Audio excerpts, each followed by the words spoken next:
İftar vaxtını İrşad təqdim edir.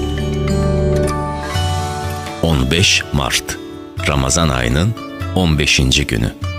Bakı üçün iftar vaxtı 19:02. İftara doğru sevgili dostlar başlayır. Ramazan programını dinleyirsiniz. İlahiyatçımız Yaşar Qurbanovun təqdimatında. Yine bugün doyumsuz söhbətlərimiz olacaq hocam. Rəbbimizə şükürlər olsun. Uca Allahın salamı, salavatı Peyğəmbərimiz sallallahu aleyhi və səlləm, onun əhli beyti, əshabların üzərinə olsun. Rəbbimiz dualarımızı qəbul eləsin, sıxıntılarımızı aradan qaldırsın. Bu gözəl əmin-amanlıq yurdunda artıq bugün 15-ci orucu tuturuq. Yəni Ramazan ayı vidalaşma az qalıb. Ramazan ayı üçün daha çox insan çalışmalıdır. Yenə də fürsətdir. Bundan sonra daha ən əzəmətli günlər gəlir. Yəni bundan sonra düşünün, təxminən 5 gün sonra Ramazanın son 10 günü girir. 10 gündə Qədri gecələri, Ramazanın son 10 gündə tək gecələrin birində. Yəni hətta indiyə qədər kiminsə qüsuru olubsa, yenə də zikirləri, duaları çoxalsın, orucu çoxalsın. Çünki fürsət hələ də var ki, Ramazanı daha gözəl keçirmək üçün. Rəbbimiz dualarımızı qəbul eləsin. Uca Rəbbimiz bu gözəl Ramazanda hamımızın dualarını qəbul eləsin. Allah Teala əskərlərimizi qorusun, ordumuzu Amin, qorusun. amin. Allah Teala şəhidlərimizə qəni-qəni rəhmət eyləsin. Amin. Rəbbimiz ölkə rəhbərimizi qorusun, işlərində müvəffəq eyləsin, uzun Amin. ömürlər bəxş eləsin. Rəbbimiz Amin. bizlər hər zaman belə neçə belə gözəl Ramazanlar keçirməyi nəsib eyləsin. Amin. Həmd olsun. Həqiqətən də Ramazan artıq bizlərə deyir ki, artıq vidalaşmağa hazırlaşıram. Qalan günləri daha gözəl keçirməliyik. Yenə də önümüzdə böyük bir fürsət var. Bir məsələyə toxunmaq istəyərdim. Yəni bu çox insanlarda, bəzən insanlarda olan bir şeydir. Ümidsizlik problemi. Yəni bu bir psixoloji bir problemdir. Dinimiz buna çox önəm verir. Quran-ı Kərim ayələri, Peyğəmbərimiz sallallahu aleyhi və səlləm hədislərində, yəni bunun aradan qaldırılması, ümidsizliyə düşməmək, ümidsizlik insanı mənfi bir his olaraq təsir altına alır. Bu onun müxtəlif həyat çətinliklərinə, problemlərə, nəticələrə və ya hər bir şeyə məruz qalmaq nəticəsində baş verir. Ümidsizlik insanın hədəflərinə və arzularına çatmaq yolunda qarşısına çıxan maneələrlə üzləşdiyi və bu maneələri aşmaq gücün itirdiyi bir vəziyyətdir. Yəni ona görə də ümidsizlik ümumiyyətlə dinimizdə qadağandır. İnsan o zaman hərəkətsiz qalır, əllərini tərpətmədən problemlərlə barışır və bu vəziyyətdən çıxış yolu olmadığını düşünür. Baxın, ümidsizliyin ən böyük problemi nədir? Sanki deyir ki, bu yoldan nədir? Çıxış yolu yoxdur. O öz gücünü, həvəsini itirir, məqsədini unudur və soyuqqanlıqla həyatına davam edir. Bu onun fəaliyyətini, enerjisini, iradəsini dağıdır. Nəticədə psixoloji və emosional yüklənmələrə gətirib çıxarır. Yəni ümidsizliyə düşər olmaq olmaz. Xüsusilə Allah Teala bunu Quran-ı Kərimdə qadağan edir. Ümidsizliyə düşər olmuş insan daim gələcəklə bağlı mənfi düşüncələrə dair və yəni mənfi düşüncələrlə yaşayar. Pozitiv fikirlərə həyatında yer buraxmaz. O hər gün bir şeyin dəyişəcəyini gözləmədən, yəni motivasiyasız bir halda yaşamağa davam edir. O daima uğursuzluq qorxusu ilə doludur, şübhələr və narahatlıqlar içində boğulur. Bu isə insanı daha da zəif edir, onun imanını sarsıdır, hətta onu bəzən də batil fikirlərə belə, intihar kimi fikirlərə belə sürükləyə bilir. Ona görə ümidsizlik şeytanın ən böyük silahıdır. Yəni ona görə də ümidsizliyə qarşı insan nə etməlidir? Yəni dinimiz bunu hansı məsələləri buyurur? Birinci, Allaha bağlılığını təzələ və Allaha təvəkkül eylə. Yəni Allaha güvən, Allahdan kömək dilə və əmin ol ki, Allah hər şeyə qadirdir. Yəni bir şeydə ümidsiz olmusansa, artıq həyatdan soğuma. Əksinə, çətinliklərdən və problemlərdən səni xilas edən kimdir? Yeganə Rəbbin. Səbr et və hər bir işdə Allahın ən gözəl olanını gözlə Allah Teala'dan. İbadətlərini, namazını, sədəqəni, Quran tilavətini, duanı həyatın bir parçası ilə. Çünki ümidsiz insan artıq duadan da uzaqlaşır, Quran oxumaqdan uzaqlaşır. Bəzən də artıq namazdan belə neynir? İnsan uzaqlaşır. Çünki şeytanın bir insan üçün, bir mömin üçün ən çox sevdiyi nədir? Onun üzülməsi, qəm, qüssə, kədər və əsas nədir? Ümidsiz olması. Ona görə də dinimiz əksinə, tam tərsini deyir. Hədəflərə çatmaq üçün əzimlik göstər və bil ki, Allah sənə inan bəxş edəcək. Ümidsizliyin sənə qalib gəlməsinə icazə vermə. Əksinə, sən ona qalib gəl. Ya onu arxada burax və ya onu ümidin və işıqlandırıcı düşüncələrinlə məhv eylə. Ağlında müsbət fikirlər yarat. Çünki həyatın sənin düşüncələrinin nəticəsidir. Baxın, Peyğəmbərimiz də ona görə nə edərdi? Gözəl düşünərdi. Gözəl düşünmək insana çox şey bəxş edir. İnsanın qəlbinə bir həyat verir. Yəni, mənfi düşünmə. Düşünmək belə insana təsir göstərir, bəli, insana təsir göstərir. Əksinə, yəni bu, qadağan olunan əməllərdən birisidir. Yəni, təbiətin gözəlliyindən zövq al, dinimizin buyruqlarından zövq al, hətta bu halda Rəbbinə güvən, əmin ol ki, hər bir problemin həlli var və Allah rəhm edənlərin ən rəhmlisidir. Ümidsizlik və məyusluğun səni bürüməsinə icazə vermə. Onların səni uğursuzluğa və çaşqınlığa aparmasına mane ol. Bil ki, sən zəif deyilsən və hər çətinliyə qalib gəlmək üçün kifayət qədər güclüsən. Nədir? Dua. Rəbbinə sığın. Günəş gecənin qaranlığından sonra sübhə gətirən, Allah sənin çətinliklərin də sonunu gətirə bilər. Ona güvən. Və həmçinin nədir? Ümidsizliyə qarşı dinimiz nə deyir? Yəni, bu barədə Peyğəmbərimizin hədislərindən çıxan faydalar deyir ki, optimist ol. Yəni, böyük alimlərin və uğur qazanan insanların həyat hekayələrini oxu.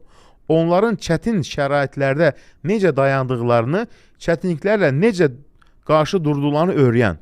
Onlardan həyatdakı maneələri, uğursuzları və düşüşləri necə dəf etməyi öyrən. Onların ümumi xüsusiyyətini optimizm idi.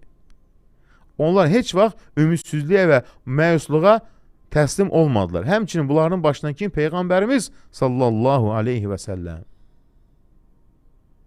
Düşüncələrini və hisslərini araşdır.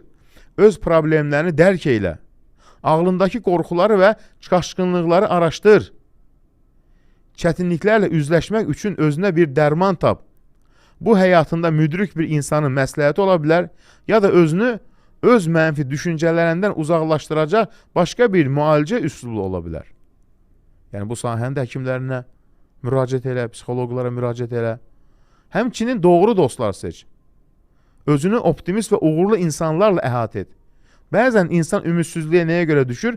Ətrafında olan dostlarına görə. Daimi ümidsiz danışırlar və bunu da xəstələndirirlər. Elə insanlardan uzaq durmaq lazımdır. Hətta qəlbin nə qədər güclü olsa belə, bir insanla bir çay süfrəsində otur, ancaq ümidsizlikdən danışsın, insan qəlbi daralır. Of, deyirsən, bu nədir? Ona görə belə insanlarla oturma. Şikayət edən, hər şeydən məyus olan, mənfi təsir bağışlayan insanlardan uzaq dur. Çünki ümidsizlik və pessimizm bulaşıcı bir xəstəlik kimi yayılır və sağlam mühitə zərər verir. Həqiqətən də belədir. Yəni, belələrindən mütləq nədir? Uzaq durmaq lazımdır. Yəni, o zaman nədir? Deməli, şəxsiyyətinə uyğun insanlar seç. Gözəl insanlar seç. Və bu, dinimizin buyruqları və əsasən təkrar deyil, cəhd eylə. Hətta ilk dəfə uğursuz olsan belə cəhd etməyə davam et. Baxın, deyək ki, elektrik lampasını icad etməsi üçün Thomas Edison 700 uğursuz sınaqdan keçdiyini unutmadı. 700 uğursuz sınaqdan sonra məqsədindən nail oldu. Yəni, tənbəlliyi bir kənara qoy və işlərini vaxtında yerinə yetir. Sənin bu günün sabahki uğurun üçün bünövrədir. Bəzi insanlar ümidsiz olmayacaq. Həmçin şükr etməyi öyrən. Şükr etməyi unutma ki, həyat sənə təkrar cəhd etmə imkanını verir. Çünki bu səni daha irəliyə aparacaq və daha böyük uğurlar qazanmağına imkan yaradacaq. Həmçinin Allahın sənə verdiyi nemətlərini və uğurlarını xatırla. Gününü müsbət cəhətlərə yönət və həyatında olan xoşbəxt anları dəyərləndir. Unutma ki, çətinliklər bəzən insana daha yaxşı bir səviyyəyə qaldırmaq üçün fürsətdir. Dinimiz də bunu buyurur. Həmçinin, baxın, ümidsizliyə qapılan insanların çoxu nədir? Misal üçün, nə inirlər? Başqaları ilə özünü müqayisə edirlər. Müqayisə edirlər başqaları ilə, sonra ümidsiz olurlar. Özünü başqaları ilə müqayisə etmə. Hər kəsin həyatı və şəraiti fərqlidir. Sən öz yolunda irəliləyirsən. Allahın sənə nə bəxş edəcəyini və hansı mərtəbələrə yüksələcəyini bilə bilməzsən. Çünki ümidsiz olan insan nədir? Öz həyatından razı deyil, başqalarına müqayisə edir, ümidsizliyə düşür. Ümidini itirmə. Çətinliklərdən sonra asanlıq gələcəyinə inamla yaxınlaş. Bil ki, hər bir çətinliyin bir sonu və hər bir qaranlığın bir işığı var. Allah hər zaman çətinliklərin öhdəsindən gəlməkdə sənə yardım edəcək. Baxın, deyək, Yusuf Peyğəmbərin atası Yaqubun əzabları haqqında düşün. O, Yusufun yoxluğu ilə qüssə çəkdi, göz yaşları tökdü, lakin imanını itirmədi. Heç bir qaranlıq əbədi deyil, heç bir çətinlik davamlı deyil. Baxın, insan belə olmalıdır. Üzüntü və kədərlərin sirləri, lakin ümidini itirməmək. Allah Teala buyurur, həqiqətən Allahın rəhmətindən yalnız imansızlar ümidsiz olar. Baxın, yalnız imansızlar ümidsiz olar deyir. Artıq imanını itirib Allah'a. Amma Allah'a iman edən kəs heç zaman nədir? Ümidsiz olmaz. Baxın, təfsirə görə Yaqub əleyhissalam səcdə edərək uzun müddət ağlamışdır. Allahdan mərhəmət diləmişdir. O, Allahın rəhmətinə inanmış və dualarında sabit qədəm olmuşdur. Heç zaman ümidsiz olmadı. Həyatda ən qaranlıq anlarda belə ümidini itirmə. Çünki Allahın fəziləti ilə hər zaman bir çıxış yolu vardır. Baxın, nədir? Həyatda ümidsizlik olanda daşlar belə partlayar sularla. Uğur açarı qorxma gələcəkdir. Göylərin qapıları açılarsa. Rəhmətli Allahın böyüklüyü ilə ruzlər və dağlar onundur. Hər şeyin sahibi kimdir? Uca Allah Teala. Yəni, bir insan deyir, həyatında belə olmalıdır. Yəni, dinimiz bunu buyurur. Həmçinin, baxın, bir xəstəliklərdən birisi, yəni, mömin üçün yaraşmaz bu. Bu, həsəd xəstəliyi. Həsəd olan insanların çoxu həm ümidsiz, həm depressiya, həm qəm-kədər, yəni qəlbi yanır ateşdən. Niyə? Başqalarının əlində olan mal mülkünə görə həsəd aparır. İnsanlar ailələrində rahat yaşayır, bu isə səhərə qədər qıvrılır. Allah bizə bir həsəd aparan şərrindən Allaha sığınmağı əmr etmişdir. Həsəd etmək təhlükəli və zərərlidir. Nas surəsi, Fələq surəsi. Həsəd edən şəxs üçün təhlükələri əzab əziyyət çəkmək, ürək sıxıntısı, savabların azalması, günahların və yüklərin artması. Savablar necə azalır? Silinir. Nədir Peyğəmbərimiz sallallahu aleyhi ve sellem? Atəş, baxın, su atəşi söndürdüyü kimi, həsəd də yandırır, aparır savabları. Həsəd olunan şəxs üçün təhlükələri, həsəd olunan şəxs bəzi təsirlərdən əziyyət çəkə bilər və həsəd edən şəxs ona zərər verə bilər. Bu, Yusuf Peyğəmbərin qardaşlarının etdiyi kimi böyük zərərlərə səbəb ola bilər. Qardaşlarını niyə quyuya atdılar? Həsəddən. Onu öldürmək istədilər həsəddən. Həsəd bu qədər nədir? Təhlükəlidir. Həsəd insanların bir-birinə qarşı nifrət bəsləməsindən gətirib çıxaran daimi bir bəladır. Hətta belə deyiblər, həsəd edən şəxs, həsəd olunan şəxslə ədalətli davranmaz. Çünki onun ziyanı əvvəlcə özünə dəyər. Amma bilsin ki, o ziyan yenə sənə qayıdacaq.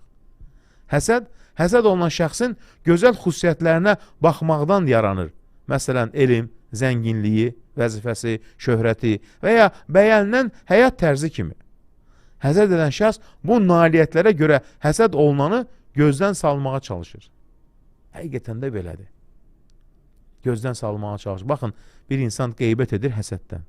Kiməs iftira atır həsəddən. Hər bir şey. Həsəd nədir? İblisin xəstəliyidir. Həsədin pis nəticələri həsəd olunan şəxsin nemətlərini azaldaraq nifrət, düşmənçilik və zülm yaratmasıdır. Həsəd nə deməkdir? Yəni o nemətlər onda olmasın, mənə keçsin və yaxud da ki, məndə yoxdur, onda da olmasın. Bu ikisi də pis növdür, həsəd. Qibdə başqa şeydir. Qibdə nə deməkdir? Yəni bir insanda Allah mal dövlət verib, deyirsən ki, ey Rəbbim, məndə də olsaydı, mən də yaxşı işlər görərdim. Misal üçün. Demirsən, həsəd nə deməkdir? Yəni, onun əlindən mal mülkün çıxmasını istəmirsən. Həsəd deyir ki, onda olmasın, mənə keçsin və yaxud da məndə yoxdur, heç onda da olmasın. Baxın, bu ən böyük nədir? Xəstəlikdir. Bunun həll yolu nə dinimizdə? Birinci, həsəd edən şəxs Allahın verdiyi nemətləri düşünməli və ona şükr etməlidir.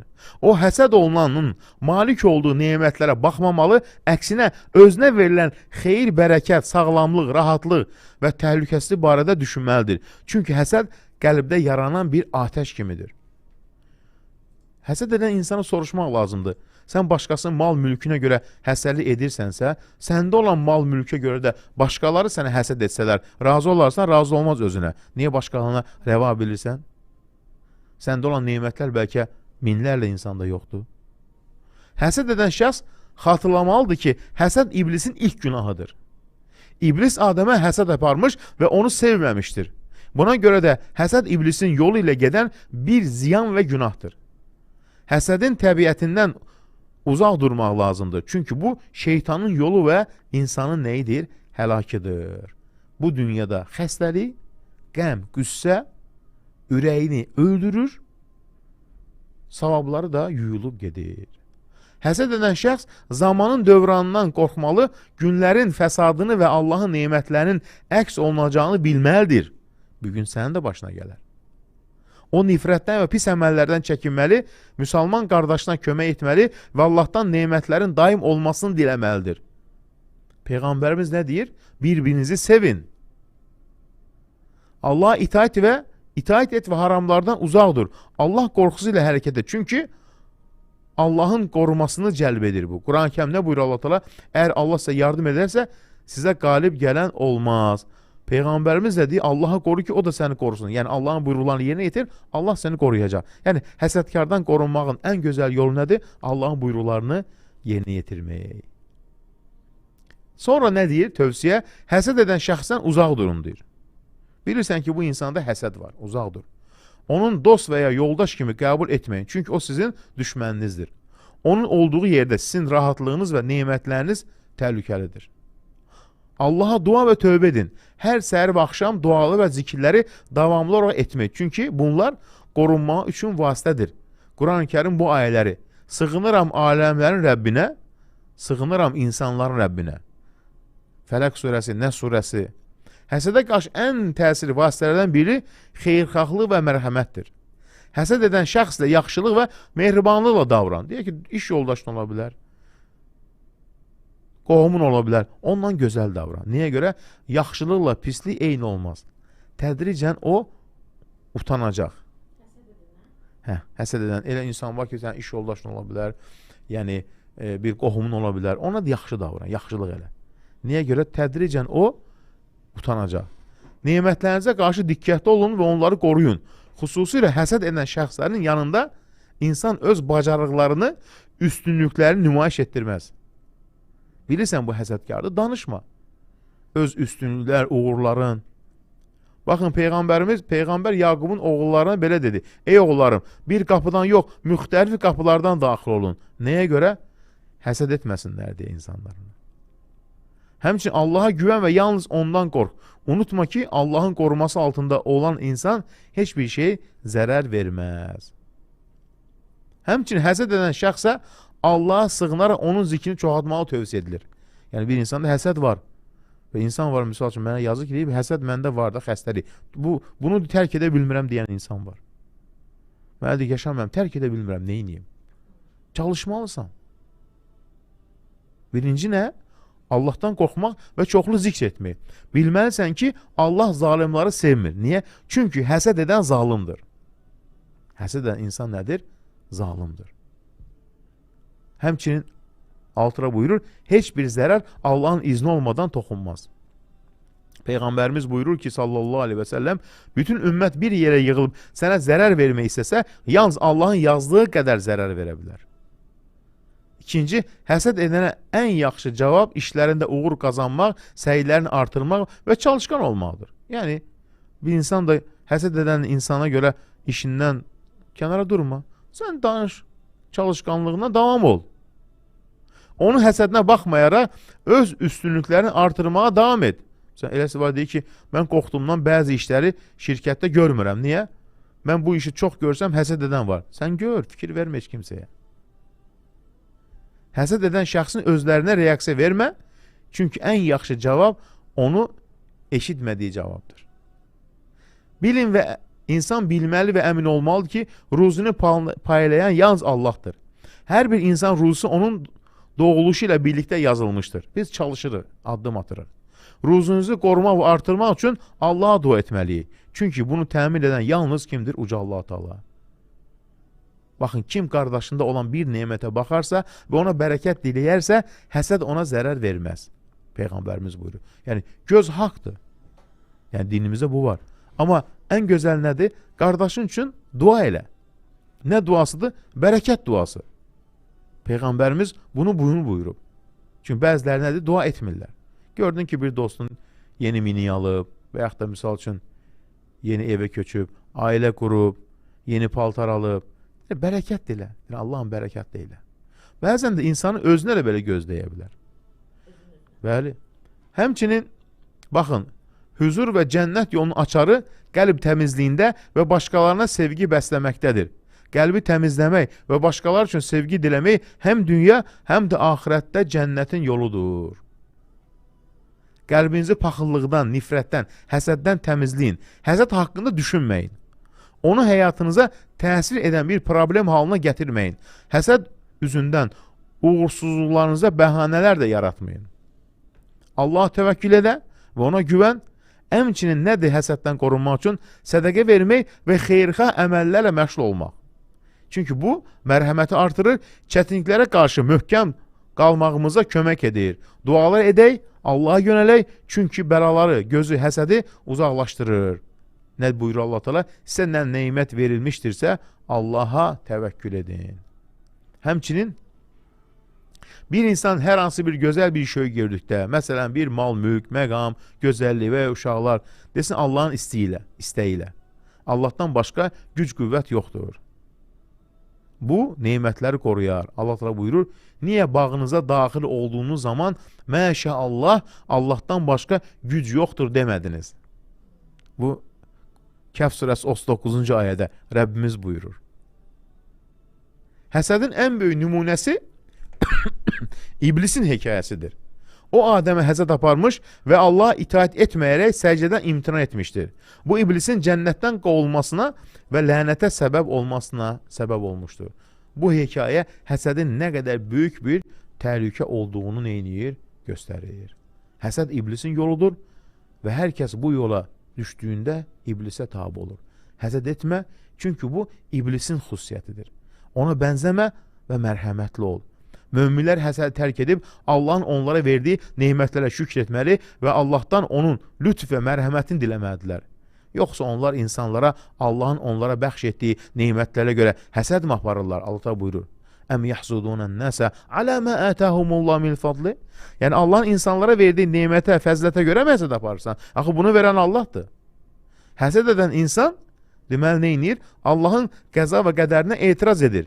Sanki deyir ki, ey Rəbbim, filan kəs o verdiyin neymətə layiq deyil, mən layiqəm. Ona görə həsəd haqqında nə deyiblər? Allahın qəza və qədərinə etiraz edən. Ona görə ən böyük günahlardan birisidir. Yəni deməkdir ki, Allahım, ona o neymətləri niyə vermisən? Mən layiq idim və ya on layiq deyil. Sanki Allah haqqında özünü ortaya qoyur bir hökm sahibi kimi. Həsəd edən şəxsin xüsusiyyətləri, o dostu olmadıqda onun haqqında qeybət edər, yanında olanda isə paxıllıq edər. Gördüyü neymətləri isə qısqancılıqla müşahidə edər. Baxın, bu həsəd edən insanın nə idi? Əlamətləri. Ona görə də mömin insan bu çirkin yoldan uzaq durar. Çünki bu ən pis yoldur. Yəni, həmçinin də savablarını bilə-bilə məhv edirsən. Çünki bütün savabların nədir? Yanır.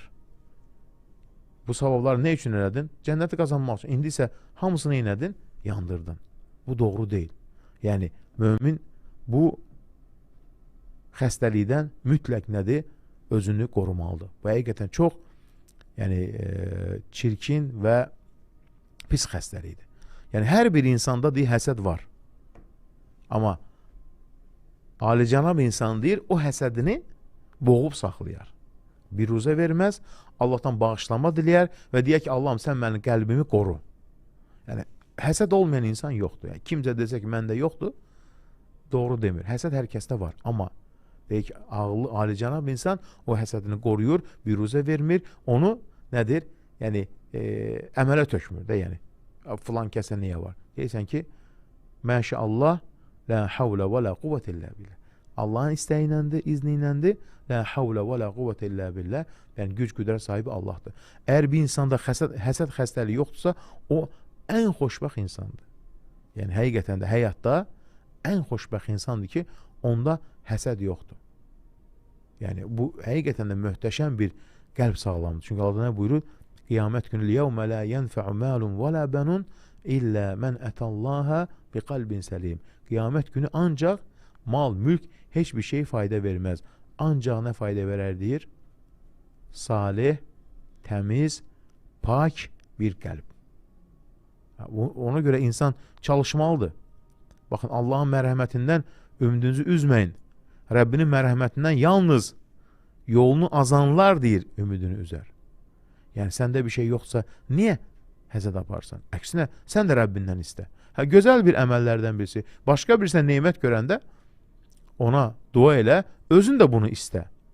İstəməkdə yəni eyb etməz. Sadəcə insanlarda olan nemətlərin aradan qalxmasını istəmə. Bax, bu ən böyük nədir? Qəlbi çirkinlikdir. Yəni insan mütləq bunu, bu xəstəlikdən nədir? Özünü qorumağa çalışmaq. Çox çətindir, əlbəttə ki, həqiqətən çətindir insan özünü qoruması. Amma nə etməlidir? Çalışmalıdır. Başqa, yəni yoxsa bütün savablarını boşa gedir. Savabların kim istəyər ki, savablarını başqa insanlara versin? Niyə savablarını başqa insanlara verirsən? Yəni bu həqiqətən də bu çirkin xəstəliyi dinimizdə qadağan edib buyurur Allah Peyğəmbər la təhəsədu, bir-birinizə qarşı deyir, həsəd deyir, aparmayın deyir. Həsəd edən insanın ümumiyyət üzündən bilinir həsədi. Və həsəd edən insanlarda daimi bir psixoloji xəstəlik, üstəlik heç nədən həmişə narazı və üzlərində hər zaman qaranlıq çökür. Niyə? Çünki Allahın rəhmətinə qarşı narazıdır, istəmir başqasında Allahın verdiyi nemətlər olsun. Üzündən bilinir ki, həsəd edənin insanın üzündən bilinir həsədi. Yəni Allah Teala onun üzündən nuru alır həqiqətən də. Çünki həsəd ən böyük nədir? Çirkin əməllərdən birisidir. Və həmçinin gözəl bir fayda deyir ki, Rəbbiniz buyurdu, mənə dua edin, mən də sizə cavab verim. Baxın, qırılmış qanadları ilə Allaha yönələn hər kəs uçaraq geri qayıdar deyir. Yəni, Allahım qırılmış qəlblərə şəfa ver və sevinç bəxş eylə. Yorğun ruhlara rahatlıq ver, ağır dərdləri yüngülləşdir, daralmış qəlblərə genişlik bəxş eylə. Çünki o qəlbimizdə olanları biləndir. Nə gözəl bir söz. Baxın, həmçinin nə deyir? Dilini qoru. Həsəd edən insan dilini qorumur. Dilini qoru. Niyə? Peyğəmbərimiz buyurur sallallahu aleyhi ve sellem, bəndə bir söz danışar, Allahın razına səbəb olacaq bir söz. Yəni gözəl bir söz. Ona əhəmiyyət verməz. Amma Allah onu həmin sözlə cənnətə yüksəldər. Bəndə bir söz danışar, Allahın qəzəbinə səbəb olacaq bir söz, ona əhəmiyyət verməz, amma həmin sözlə cəhənnəmə düşər. Düşünün. Nə qədər sözlər var ki, sahibinə böyük maddi və mənəvi itkilərə başa gəlib. Nə qədər sözlər var ki, bəzi insanların həyatını və ruhsunu məhv edib. Çünki söz böyük bir qüvvəyə malikdir, onu dəyərsiz hesab etməməliyik. Kim deyir ki, sözlər heç nə etmir? Əksinə, onlar toxunur, yandırır, xilas edir və ya dağıdır. Səni yüksəldir və ya genişləndirər. Bəzən isə səni deyir, yerə düşürər deyir. Ey insandır, dilini qoru. Ona özünü sancmağa imkan vermə. Çünki o bir ilan kimidir. Nə qədər insanlar dilinin qurbanı kimi məzarlara getdi deyir. Yalnız bir cümlə onlara baha başa gəldi. Hamısı nədir? Dil. İnsan danışığına da fikir verməlidir. Çünki sözlər, danışdığımız sözlər bizim həyatımıza nədir? Təsir göstərir. Baxın, deyir ki, nəfs və həyat. Keçmişin qapısı bağlıdır. Əgər yanından keçsəniz, onu döyməyin. Keçmiş keçmişdə qaldı. Ağrıları oyatmamaq üçün o sahiblərinin ömründən çox şey alıb, ta ki nəhayət sakit şəkildə yatana qədər. Günlər özünü təkrarlaya bilər, amma bizdən aldıqlarını geri qaytarmır. Bəzi şeylər gedir və geri dönmür. Bəziləri isə qayıtsa da əvvəlki kimi olmur. Əgər ümid olmasaydı, həyat bizi sıxardı və daraldardı. Unutmaq nemət olmasaydı, hər gün yeni bir həyata başlamaq da mümkün olmazdı. Niyə daralırsan ey insan? Qəlbini Rəbbinə bağla. O hər şeyə qadirdir. Baxın nədir? Ağrını geridə qoyacaqsan. Sanki heç baş verməmiş kimi. Sanki yay buludu kimi ötüb keçmiş. Əgər Rəbbinə güvənsən. Sanki onun acısını dadmamış, kədər rüzgarı səni sarsıtmamış kimi. Sonradan anlayacaqsan ki, ruhunda dərin izlər buraxan yaralar əslində səni formalaşdırmış və sənə gülümsəyən zaman axan göz yaşının tozunu gözündən silən bir gerçək olduğunu anlayacaqsan. Əgər Rəbbinə güvənsən, hər şey nədir? Sənə rahat olacaq. Nə gözəl bir söz. Bəzən də insan olur ki, hər bir şey özünə dərd edir. Deyir ki, həyat səninlə və ya sənsiz onsuz davam edəcək. Onsuz da səndən əvvəl də keçib gedib. İşdə səninlə və ya sənsiz davam edəcək işində. Səndən əvvəl də təqaüdə çıxanlar olub. Ailən də səninlə və ya sənsiz yaşayacaq. Səndən əvvəl itirdikləri yaxınları kimi. Allah bizi həyatı və nəsillərimizi yaratdı və hamımızın ruhusunu təmin etdi və edəcəyinə söz verdi. Allah səni sadəcə bir vasitə etdi. Və hər gün bu vasitə dayandıqda səbəblərin də dayanacağını düşünmə. Çünki Allah səbəbləri və onların nəticələrini yaradan hər şeyə qadirdir. Sən kainatın mərkəzi deyilsən ki, hər şeyin sahibi uca Allah Teala. Yəni, yetər ki nədir? Ona güvən. Baxın, nə deyir? Dua etməyə davam et. Həqiqətən dua qəzabı qədəri dəf edər. Nə qədər müsibətlər var ki, dua ilə aradan qalxıb. Nə qədər neymətlər var ki, dua ilə əldə edilib. Və xüsusən Ramazanda və son 10 günə yaxınlaşarkən dilimizdən nədir? Düşürməyək. Baxın, istəyirsən işlərin düzəlsin, səndən qəlblərə təsəlli vermək haqqında soruşurlar, onlara belə cavab ver. Sonra onların hər ikisini suyunu doldurdu, sonra kölgəyə çəkildi və dedi, ey Rəbbim, həqiqətən sən mənə nazir edəcəkən hər bir xeyrə möhtəcəm. Qəsəs surəsi 24-cü ayə. Kim? Musa aleyhisselam. İnsanlara kömək edən, onların qəlbini oxşayan, təsəlli verən, onlara ümid verən insanlar ədəb sahiblərdir. Onlar bunu heç kimin bilməsini istəmədən edirlər. Çünki onlar insanlığın hər tərəfinə mərhəmət çiçəkləri səpirlər. Çünki onlar zəiflərə və çarəsizlərə mərhəmət edərək kömək edirlər. Onlar insanlıq məktəbinin tələbələrdirlər. İnsanlıq uğrunda hər yolda fədakarlıq edirlər. Onların xoşbəxtliyi başqalarının rahatlığında gizlidir. Yardım edirlər insanlara. Onları sevsən, bil ki, onlar zəifliklərini sevirlər. Onlara yaxşılıq etsən, gözləmə ki, dərhal yaxşılıq versinlər. Çünki onlar insanlıqda seçilmişdirlər. Onlar neynirlər? İnsanlara yardım edənlər. Musa aleyhisselam kimi. Yardım etdi və kölgəyə çəkildi. Allah Teala neynədi? Xeyir istədi və Allah Teala onlara neynədi? Xeyir qapısını açdı. Baxın, Rəbbinə güvənməlisən. Hər bir şeydə. Yəni, Rəbbin nədir? Hər şeyə qadirdir. Bir şeyə ol deyər, o da olar. Baxın, Həsən Basri'nin gözəl bir sözü. Bu Ramazanla əlaqəlidir. Diqqət edin. Ayınız azalmaqdadır. Bu gün artıq 15-ci orucundur. Siz isə savab əməllərinizi artırın. Yəni, Ramazan azaldıqca savablar çoxalmalıdır. Gözəl bir fayda. Demək ki, artıq gecdir, 15 gündə yaxşı əməl etmək. Xeyr, Ramazan salihlər neynədə? Ramazan azaldıqca salih əməlləri çoxaldardılar. Azalır bunlar çoxaldır, azalır bunlar çoxaldır. Sədəqə, zikir, dua, hər bir şey. Ona görə də nədir? Daha çox ibadətlər yeni yetirməliyik. Həmçin gözəl bir fayda, baxın deyir ki, insanların bir-birində arasında sevgi yaraması bu insan ruhuna bağlıdır. Buyurur Peyğəmbərimiz, ruhlar deyir, Allahın əskərləridir deyir. Hansına uyğu gəlsə bir-birini sevərlər və yaxud da ki deyir, uzaq düşərlər. Həqiqətən insanların bir-birinə yaxınlıqlarında da o ruhlarda bir bağlılıq var. Yaxşı insan yaxşı, pis insan pis. Baxın nə deyir? Ruh onun həqiqətən sevəni tanıyır. Xəyanət anlarında ruhlar onlara arxayınlıq və səmimiyyət hissi verən insanlara bağlı qalır. Hətta uzaqlaşsalar və ya yox olsalar belə. Bəzən çətin sınaqlardan keçirik. Bu da hər kəsdən şübhələnməyimizə səbəb olur. Lakin həqiqət budur ki, ruh heç vaxt yolunu itirmir. O həmişə doğru yola yönəlir. Doğru insanları seçilir. Ey dəyərləri bölüşən ruhlar, aralarındakı məsafə nə qədər uzaq olsa da həmişə bir-birinə bağlı olurlar. Bunu Peyğəmbərimiz buyurur. Allahın əskərləridir, deyir, ruhlar deyir. Səmimi dostluqlar zaman keçsə də iz qoyur. Həyat səni çətin vəziyyətə salanda kimlərin səni xatırladığını düşün. Sənin yolunda səmimi təsiri olanları istər yaxın, istər də uzaq olsunlar. Ruh onu həqiqətən sevəni tanıyırdır. Yəni Allah belə yaradıb. Baxın, deyir ki, həmçin Ramazanla bağlı, keçmiş günlərdə kim səhlənkarlıq edibsə, bu ayın qalan günlərini yaxşı keçirsin. Nəyə görə? Çünki əməllər sonları ilə dəyərləndirir. İnnəməl əməl bil xavatim. Gözəl bir hədis var Peyğəmbərimizdən. Çünki əməllər sonları ilə ölçülür Allah dərgahında. Demək ki, gecdir. Əksinə, elə ən böyük fürsətdir ki, sən nə edirsən? Yenidən, yəni Ramazan sanki yeni başlamış kimi başla dualara, ibadətlərə. Baxın, həmçinin gözəl bir fayda.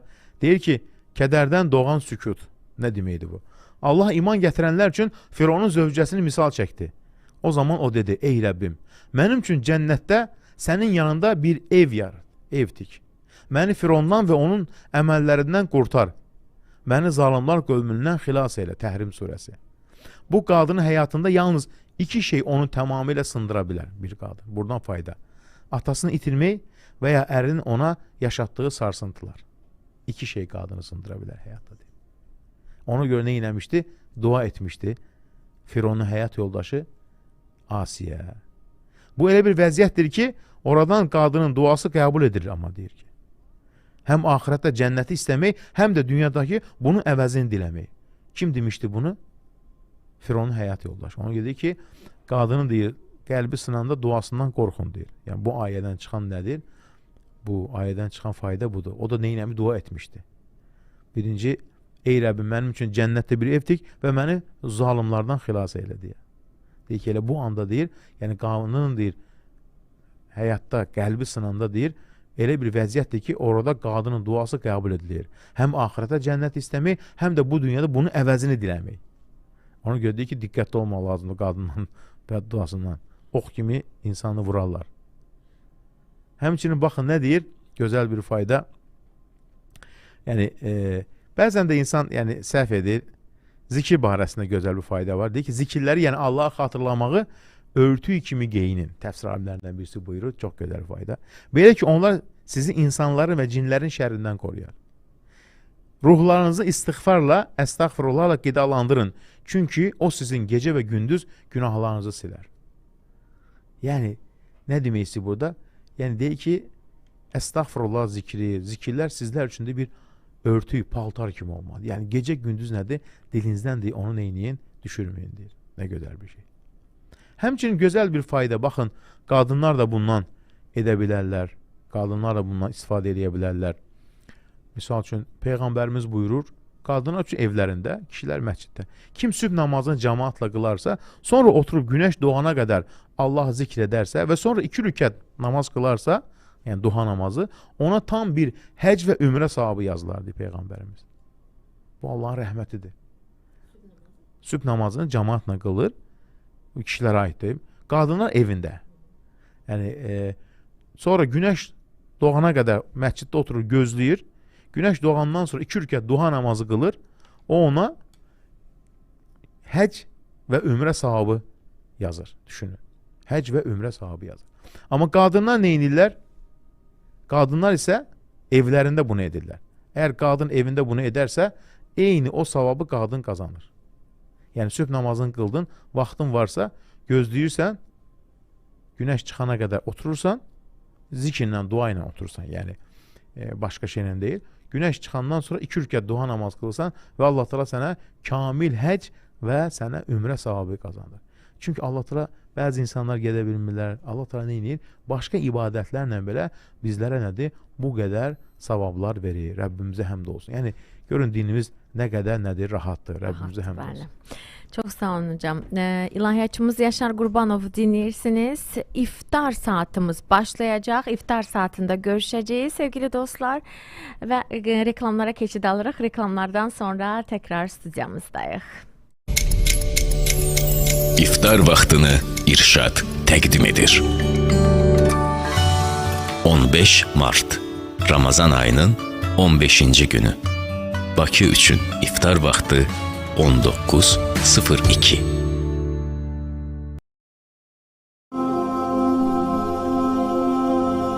İftar vaxtıdır, iftar saatidir və ilahiyatçımız Yaşar Qurbanov'u dinleyirsiniz. Hər il olduğu kimi bu ildə Ramazanda artıq 23 ildir hocam. Sizi dinləyirik, sizin söhbətlərinizdən mənəvi qidalanırıq. Rəbbimizə həmd olsun. Allah razı olsun Allaha şükürlər olsun.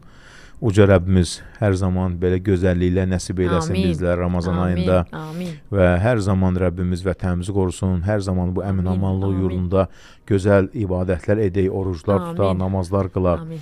Həqiqətən də yəni insan sevinir ki, belə əmin-amanlıq yurdunda yaşayır. Vətən, həqiqətən də dinimiz vətən sevgisinə çox önəm verir. Vətən deyil, insanın doğulduğu, böyüyü, başa çatdığı torpaq olaraq tanınır. O unudulmaz xatirələri özündə cəmləşdirir.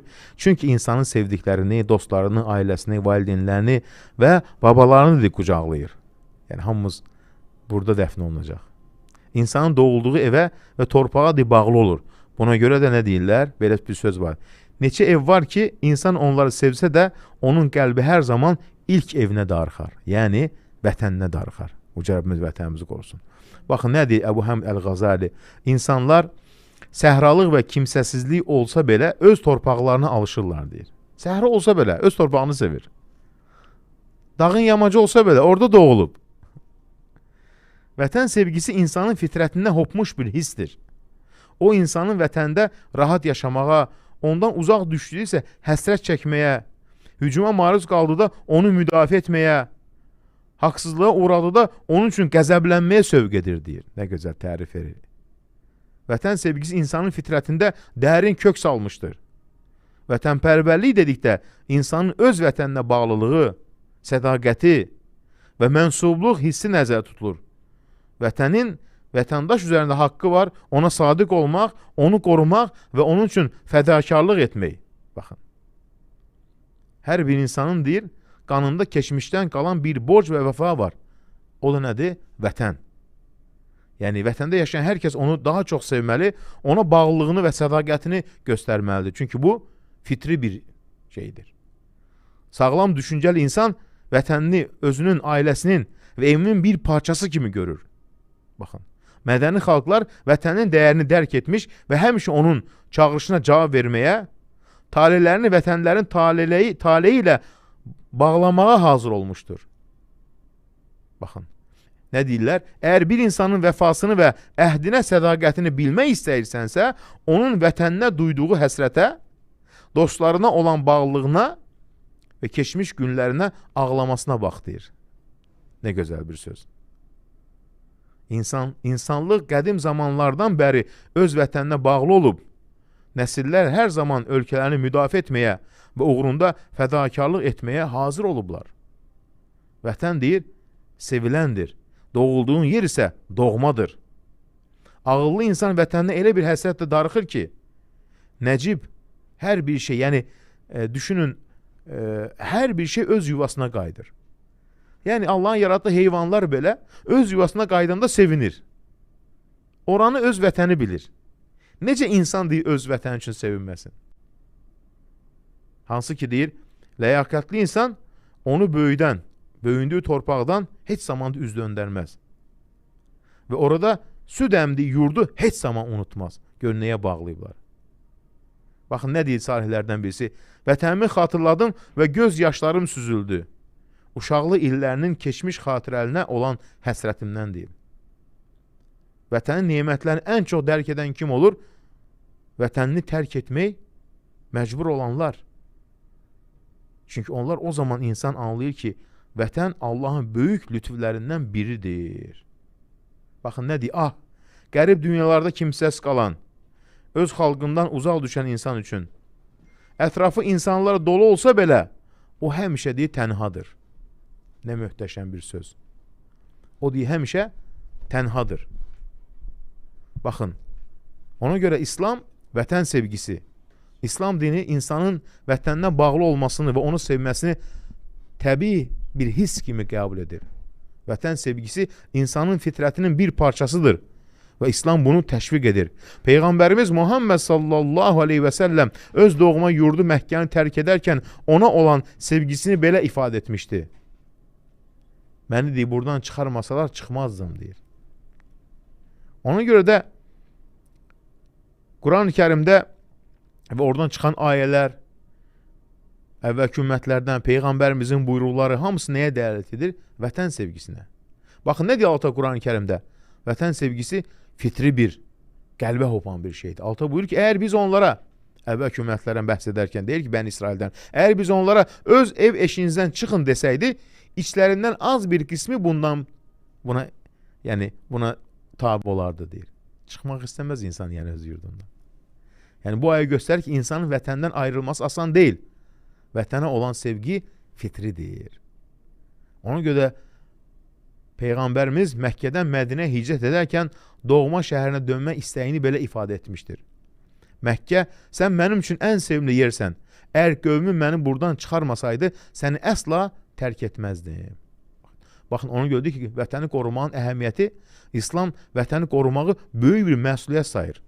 Vətənin təhlükəsizliyi və müdafiəsi uğrunda çalışmaq ibadət sayılır. Yəni, vətəni qorumaq, vətəni qoruyaraq öldürülmək şəhid sayılır. Bundan böyük bir məqam ola bilər Allah dərgahında? Yox. Yəni, vətəni qorumaq şəhidlik. Həmçinin vətən sevgisinin təzahürləri nədir? Vətəni qorumaq və ona xidmət etmək. Vətənin abadlığı üçün çalışmaq. Yəni, vətənin mədəniyyəti, dilini qorumaq. Vətənin insanlarına hörmət etmək, sevgi göstərmək. Yəni, İslam dini vətənə sevgini təşviq edir və onun qorunmasını vacib sayır. Çünki vətən insanın kimliyi, tarixini və inancının bir hissəsidir. Yəni, bu ən ali, ən dəyərli nədir? Sevgilərdən birisidir. Həmçinin baxın,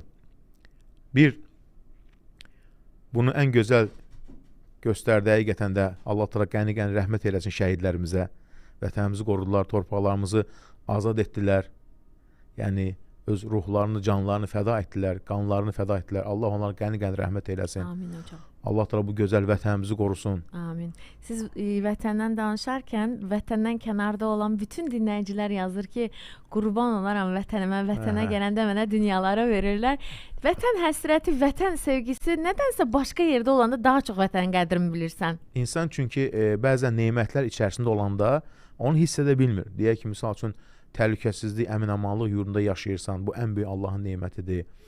İnsan başqa ölkələrə çıxanda, darıxanda və qüsurları görəndə, problemləri görəndə görürsən ki, mənim vətənim əmin-amanlıq, təhlükəsiz yeridir. Baxın, yəni bir insanın öz vətənində təhlükəsiz yaşaması ən böyük nemətlərdən birisidir. Yəni bu təhlükəsizlik necə başa gəlir? Burada nə qədər şəhidlərimiz verib, yəni ağsaqqallarımız öz biliklərini, canlarını qoyublar. Yəni ölkə rəhbərimizin apardığı uğurlu siyasət. Yəni ona görə də vətən sevgisi fitri bir şeydir. Yəni Allah buyurur, əgər onlara desək yurdlarınızdan çıxın, çıxmazlar deyir. Az bir qismi deyir. Həmçinin baxın, bir dinləyicimiz hər zaman soruşur, bir neçə gündə yazır ki, həqiqətən mən bu məsələni də bilmək istəyirəm. Yəni bir Quranı sevən, Peyğəmbərimizin kəlamlarını sevən bir insan kimi bir müsəlmanın deyir ki, bir insanın deyir düşüncəsi, mövqeyi necə olmalıdır? Baxın, misal üçün deyək ki, çox sual soruşurlar ki, filan hansısa İslam ölkələrində belə bir hadisə baş verdi, filan şey oldu, filan şey oldu, filan şey oldu. Müsəlmanın düşüncəsi deyir, necə olmalıdır buna qarşı? Yəni məsuliyyət deyir. Baxın, Allah da Quran-ı Kərimdə buyurur ki, Ya eyyuhellezine amenu, ey iman gətirənlər, atiullaha və atiur rasulə və ulul əmri minkum. Allaha və onun rəsuluna və sizdən olan əmr sahiblərinə. Əmr sahibi kimdir? Ölkə rəhbərinə itaat edin. Fə in tənaza'tum fi şeyin fərudduhu ilallahi və rasul in kuntum tu'minuna billahi və liyevmil axir. Allaha və axirətə iman gətirirsinizsə, İxlaf etdiyiniz bir şey barəsində Allah Rəsuluna qayıdın. Zəlikə xeyr, bu əhsanu təvilə. Bu ən gözəl xeyr, ən gözəl nədir? Yolu. Baxın, ey iman gətirənlər, Allah'a itaət edin. Peyğəmbərə və özünüzdən olan ixtiyar sahiblərinə, yəni idarəçilərə, rəhbərə itaət edin. Əgər bir iş barəsində mübahisə etsəniz, Allah və axirət günə inanırsanızsa, onu Allah və Rəsuluna ərz edin. Bu həm daha xeyirli, həm də nəticə etibarilə daha gözəldir. Yəni, baxın, biz başqa ölkələrdə, xarici ölkələrdə, X ölkəsi, misal üçün baş verən hadisələrdə hər bir müsəlman öz fikri ilə, düşüncəsi ilə deyil. Ölkə rəhbərimizin qoyduğu siyasəti var. Xarici siyasət, daxili siyasət. Biz onu tabi olmalıyıq. Onu dəstəkləməliyik. Nəyə görə? Misal üçün bəzən olur ki, filan məsələdə niyə sən fikir bildirmirsən? Mən filan məsələ, o filan şəxslərə aid deyil. Nəyə görə? Biz oxuyuruq, deyək ki, media məlumatları, orada belə baş verir, burada. O məlumatların çoxu da düzgün deyil, çoxu da yanlışdır. Bəlkə də elə yanlış yayılırlar. Amma biz hər bir şeydə nəyə baxırıq? Ölkə rəhbərinin qoyduğu siyasəti. Ölkə rəhbəri o siyasət aparır, o siyasət ölkəmizin, xalqımızın, insanların təhlükəsizliyi üçündür. Ona görə də Allah nə buyurur Quran-ı Kərimdə? Məsələ mənim fikrim deyil və ya mənim düşüncəm deyil. Məsələ uca Allahın buyruğu nədir? Nə deyir? Ey iman gətirənlər, Allaha və elçisinə və sizdən olan rəhbərə itaət edin. Rəhbər çalışır, əziyyət çəkir, siyasəti qoyur, daxili siyasət, xarici siyasət. Mən niyə özümü yoruram ki? Mən o siyasəti dəstəkləyirəm. Ölkəmin maraqları nədirsə, onun arxasına getməliyəm. Hansısa kimin fikrinə deyil və kim belə düşünür və ya İslam məzhəbinin, təriqətinin və ya hansısa ölkənin düşüncəsinə görə deyil. Mən öz ölkəmə görə. Və ölkə rəhbəri təyin eləyir xarici siyasəti, daxili siyasəti. Mənim üzərimə düşən nədir? Allah nə buyurur? Allah və elçisinə sizdən olan rəhbərə tabi olun. Bitdi, qutardı, getdi. Mən niyə özümü yoruram ki? Yəni, ona görə də kənara çıxmaq doğru deyil. Ölkə rəhbəri var, siyasət təyin edir. Ona görə biz ona görə hərəkət edirik, ona görə dəstəkləyirik, ona görə bir yaşayan müsəlman öz mövqeyini qoyur. Fərdi olaraq deyil. Çox sual soruşlar, filan şey filan oldu, filan şey filan oldu. Baxırıq ölkə rəhbərimiz nə deyir məsələlərdə. Çünki şəxsi ola bilməz. Yəni mən nə düşünə bilərəm? Misal üçün mən kiməm ki, o kim ki? Oxuduğumuz məlumatlar, amma ölkə rəhbəri siyasət qurur, onun dövləti var, hökuməti var, baş bilənləri var. Yəni bu məsələlərdə budur. Dinimiz bunu buyurur. Çünki baxın peyğəmbərimiz nə buyurur? Sallallahu aleyhi və səlləm deyir ki, sultan zillullah fil ard. Hökümdar, yəni ölkə rəhbəri yerdə Allahın kölgəsidir. Fəmən əkrəməhu əkrəməhullah. Kim ona hörmət edərsə, Allah ona hörmət edər. Kim ona qarşı gələrsə, dərəcəsini aşağı salmağa çalışarsa, pis düşünərsə, Allah onu özünə alçaldar. Qutardı, getdi. Allah da bunu buyurdu, Resulullah bunu buyurdu. Qutardı, getdi. Müsəlman öz ölkəsinin maraqlarını, fikirlərini düşünməlidir. O da şəxsi deyil. Mənim fikrimə, sənin fikrinə görə deyil. Ölkə rəhbərinin qoyduğu siyasətə görədir. O zaman icazənizlə hocam, suallara keçidəm. Bir kişi də əlavə edeyim ki, vallahi həqiqətən ölkəmdə gecənin saat neçəsi olursa olsun çıxıb gəzə bilirsən rahat olaraq. Həmd olsun Rəbbimizə. Həqiqətən şükürlər olsun. Bu əvvəldə dedinizə həssət məsələsi. Mənə elə gəlir ki, elə həssət aparanlar da çoxdur. Buna görə də ara qatmaq çalışanlar da çoxdur. Belə Allah düşünürəm. qorusun bu gözəl vətənimizi. Amin hocam. Allah sizdən razı olsun. Bir əşyamız olarsa, itən əşyadan söhbət gedir. Necə dua etməliyik ki, o tapılsın? Yəni onun üçün bir xüsusi bir dua yoxdur. Yəni xüsusi bir nəsə bir dua yoxdur. Sadəcə Allaha dua edirsən ki, Allahım misal üçün filan işimdə mənə yardımcı ol, kömək ol. Yəni xüsusi bir bəzi şeylərə xüsusi bir dua olmur. Ümumi bir dua olur. 1345 dəfə salavat zikr etdim deyir. Siz danışa-danışa. Maşallah. Hər dəfə salavat deyiləndə üzə əl çəkilməlidir mi? Xeyr, üzə əl çəkilmir. Sadəcə salavat dillə deyilir. Mən xatırladım, sonra dinləyicilər də incəyirlər. 055 201 1005-dir.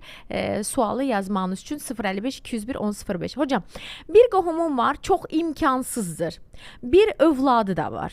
Dayımla bibimdən, yəni valideynlərindən ayrı bir evin içindədirlər. Yəni ikisi də onları çox incidir, ağladır. Pis gəlin və ona uyub öz yaxınlarına iftira atan oğul. Amma ikisi də oruç tutur. imkanları çox amma çox zəifdir. Mən onlara fitrə verə bilərəmmi? Onlara edilən bir yaxşı əməldə gəlin pis qarşılayır. Xahiş edərdim cavab verəsiniz. Yox, yaxşılıq edin, bəli, fitrəni verə bilərsiniz. Yəni belə məsələlərə mehriban olmaq lazımdır. Yəni fitnə salmaq lazımdır. Çünki nəyə görə kim nə edirsə, əlbəttə ki, o, yəni fitnə salmaq, ara vurmaq, bu böyük günahlardan birisidir. Ailə içərisində evladı baladan ayırmaq. Yəni bilirsiniz, elə bir böyük günahdır ki, bunu bugün edirsənsə, bil ki, bunu sabah sənə Allah təala kiminsə əlini edər, elətdirər, o zaman peşman olarsan. Bəli, yardım etsin, bəli, fitrədir, başqa şeylə yardım edə bilər. Hocam deyirəm, əvvəllər ağbirçəliyə, ağsaqqallar qarışardı belə məsələlərə. İndi bilmirəm, dinləmirlərmi onları, yoxsa... Yox, dinləyirlər, yəni insanlar fərqlidir. Əlbəttə ki, belə məsələlərdə hər zaman ağsaqqallardan məsləhətləşirlər. Bir sualın cavabında Yaşar müəllim dünən dedi ki, dəniz məhsulların halaldır, balıqların pullu və pulsuz fərqi varmı hocam? Balıq məhsulların hamısı halaldır. Rahatlıqla yeyə bilərsiniz. Xanımlar toyuq və ya qoyun kəsə bilərmi? Xanım əgər kəsə bilirsə, bacarırsa kəsə bilər. Yəni belə bir şey yayılıb ki, ancaq heyvanı kişilər kəsir deyə, amma peyğəmbərimizin vaxtında sahabelər də bunu kəsiblər. Yəni belə bir qadağan yoxdur, amma bacarırsa. Çünki nəyə görə peyğəmbərimiz buyurur ki, kəsərkən heyvana əziyyət vermək olmaz. Yəni bunu bilməlidir, bacarmalıdır. Məsəl üçün rayon yerlərində, kənd yerlərində mən özüm görmüşəm ki, qadınlar toyuq kəsirlər. Bilənlər bunu edirlər. Mən də görmüşəm. Qadınlar edirlər. Xeyirli, bərəkətli olsun Ramazanınız. Amin, 2009-cu ildən Yaşar müəllimi dinləyirəm. Sayəsində çox şeylər öyrənmişəm və həyata baxışım dəyişib həm də olsun. Zikirlərin hər birini ayrı-ayrılıqda edirəm. Sağlığıma, ruhuma, fərqli təsirlərini hiss edirəm. Əstəğfurullah, salavat zikrini çox deyirəm və çox da kövrək oluram. Qəlbim rahat olur. Bir də Allahın Rəzzaq ismi ilə dua edirəm və özümü çox yüngül hiss edirəm. Sanki uçacaqmış kimi yüngülləşirəm. Ora bir də əlavə edin. Ya Rəzzaq, ya zəl quvvətil mətin. Ey güc qüdrət sahibi. Ya Rəzzaq, ya zəl quvvətil mətin. Bu Zariyat surəsində ayədə buyurur. Və mən xalaqtul cinnə vəl insə illə liyəbudun. Yəni cinləri və insanları ibadət etmək üçün yaratdım. Mən onlardan ruzu istəmirəm. Allah özü Rəzzaqdır, zul quvvətil mətin. Rəzzaq bir də güc qüdrət sahibidir. Və həqiqətən də bir nəfər danışır ki, dualarımda artırdım. Ya Rəzzaq, ya zəl quvvətil mətin. Quvvə əl-güc. Mətin güc deməkdir də, yəni deyir, dilimdən düşürmədim. Allah təala mənə elə bir yerdən ruzi qapısı açdı ki, deyir, yəni bəlkə də çox az belə bir imkanım zəif idi. Bunu eşidəndən sonra ki, bir nəfərdən soruşub elm əhlindən ki, mən necə dua edim, sıxıntım var. Deyib ki, dua elə ki, ya Razzaq, ya zəl quvvətil mətin. Yəni Quran-Kərimdə Zariyat surəsi 56-cı ayədən Allahın gözəl adları ilə, sifətləri ilə dua etmək Allah buyurur Quran-Kərimdə. Dedim ki, ya Razzaq, ya zəl quvvətil mətin.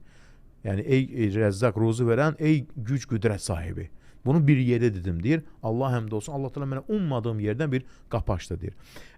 Dinləyicimiz soruşur ki, qadın kəsmək haramdır. Yox, qadın kəsə bilər. Kəsə bilirsə, qadına belə haram deyə bir şey yoxdur peyğəmbərimizdən. Yəni toyuğu, qoyunu və ya mal-qaranı qadının kəsməsi. Bunu daha qədimdən də bunu ediblər. İslam dini bunu haram deyil yəni hocam. Haram deyil, xeyr. Qadın da kəsə bilər əgər bacarırsa. Və qədimdən də bunu qadınlar da bunu kəsiblər. Yəni burada belə dinimiz bunu qadağan etməyib. Sizi dinləyirik hər il. Və sizi dinləyərək oruc da tuturdum. Nə gözəl. Bu il şeytan məni azdırdı, tutmadım. Amma sizi dinləyirəm hər gün. İnşallah gec deyil. Hələ önümüzdə çox gözəl 15 gün var ya hocam. Ramazanın ən möhtəşəm günləri hələ axırda qalıb. Bəli. Yəni düşünün 5 gündən sonra Ramazanın son 10 günü başlayır. Tək gecələr başlayır. Özü də deyir ki, hocam, əsəbləşirəm işlə bağlı. Siqaretsiz dayana bilməm, ona görə tutmuram. Yox, doğru deyil yəni. Belə bir şeyə görə orucu saxlamaq düzgün deyil, əsəbləşməyə görə. Əsəbləşmə, səbirli ol. Buna görə orucu saxlamayın yəni. Özü tuta bilir, baxın. Siqaretə görə orucu saxlayırlar, adamı necə istəndirirsən. Sizi canlı izləyirəm YouTube'dan. Allah sizə var eləsin. Amin. Hocaya sualım. Bu ay 31 gün olduğu halda niyə Ramazan orucu 29 gün tutulacaq? Bax, Ramazan orucu məsəl üçün miladi təqvimi ilə aylar olur 30-31. Yəni İslam təqvimi ilə olur ay 30 gün ya 29 gün. Ona görə də Ramazan başladı ayın 1-dən başlamışıq. Bəli. Bu ay yəni hər zaman 30, həmişə 30 olmur ki. 30 da olur, 29 da olur. Bəli. Ona görə də narahat olun. 31 ay ola bilər, yəni miladi, amma Ramazan özü 30 gün olur. 30 gün ya da 29 gün. Bəzən 29, bəzən 30. Bəzi 30 gün. Anam yeməyin dadına baxıb bilmədən orucu pozulubmu? Yox, yəni dilinin ucu ilə yeməyin dadına baxır, amma onu udmur. Orucu pozmur. Udmasın yəni. Allahın salamı olsun sizlərə. Mənim yoldaşım işləməyə qoymur. Hər gün evdə. Mən dedir, çox sıxılıram. Eyni işləri görməkdən bezirəm. Məşğuliyyətim yoxdur. Psixoloji pis vəziyyətə düşürəm hər gün. Mən nə edim deyir. Hocam, nə zikirlər edim? Vallahi hər bir şeydə əstəğfurullah zikri, salavat zikri, la havlə və la quvvətə illə billah zikri, xüsusən belə durumlarda la havlə və la quvvətə illə billah dilinizdən düşürməyin. Çünki la havlə və la quvvətə illə billah, yəni Allah güc qüdrət sahibidir. Bu duada bu zikirdə bir təslimiyyət var ki, ey Rəbbim, sənə təslim oldum, səndən istəyirəm, acizliyimi etiraf edirəm, mənə bir çıxış yolu göstər. Ancaq Allaha sığınmaq, ancaq qəlbini Allaha bağlayıb Allaha sığınmaq. Allah razı olsun sizdən. Dinləyirik sizi. Sadəcə bunu demək istədim ki, danışıqlarınızdan, söhbətlərinizdən zövq alıram və danışıqlarınız həqiqətən də mənə dinimizi sevdirir. Allah həmd olsun. Dinləyicimiz yazıb ki, la havlə və la quvvətə illə billah zikrini dedim, deyir, itirdiyimi tapdım. Yəni bu zikir, bilirsə, bu zikir Allah Taala'dan yardım deyir. Sən deyirsən ki, yəni ey Rəbbim, mən zəifəm, acizəm, sənə möhtacam. Bu zikrin mənası budur. Ona görə insan bu zikri dilindən düşürməz. Belə bir verilişi bizləri sevindirirsiniz. Allah razı olsun. Amin. Bir sualım var. Hər hansısa bir canlını, dəniz heyvanlarından hər hansısa birini qaynayan suya atıb öldürmək və tükətmək nə dərəcədə doğrudur? Deyirlər ki, o acını hiss etmirmiş və belə öldürmək lazımdır bu heyvanı.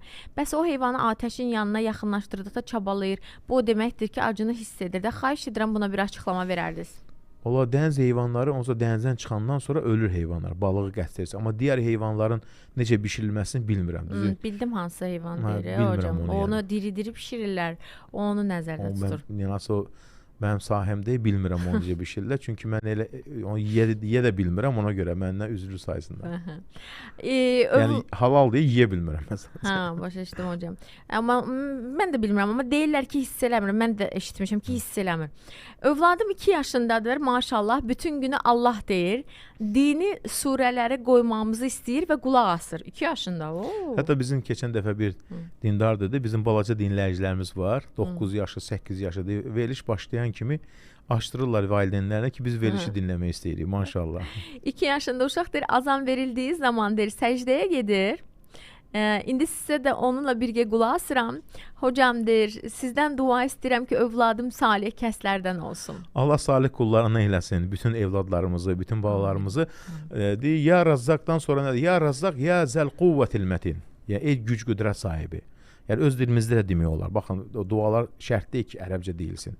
Ya Razzaq, ey ruzu verən, zul quvvətil mətin, ey güc qüdrət sahibi. Yəni, deyir, mən bu ayəni tətbiq elədim həyatımda.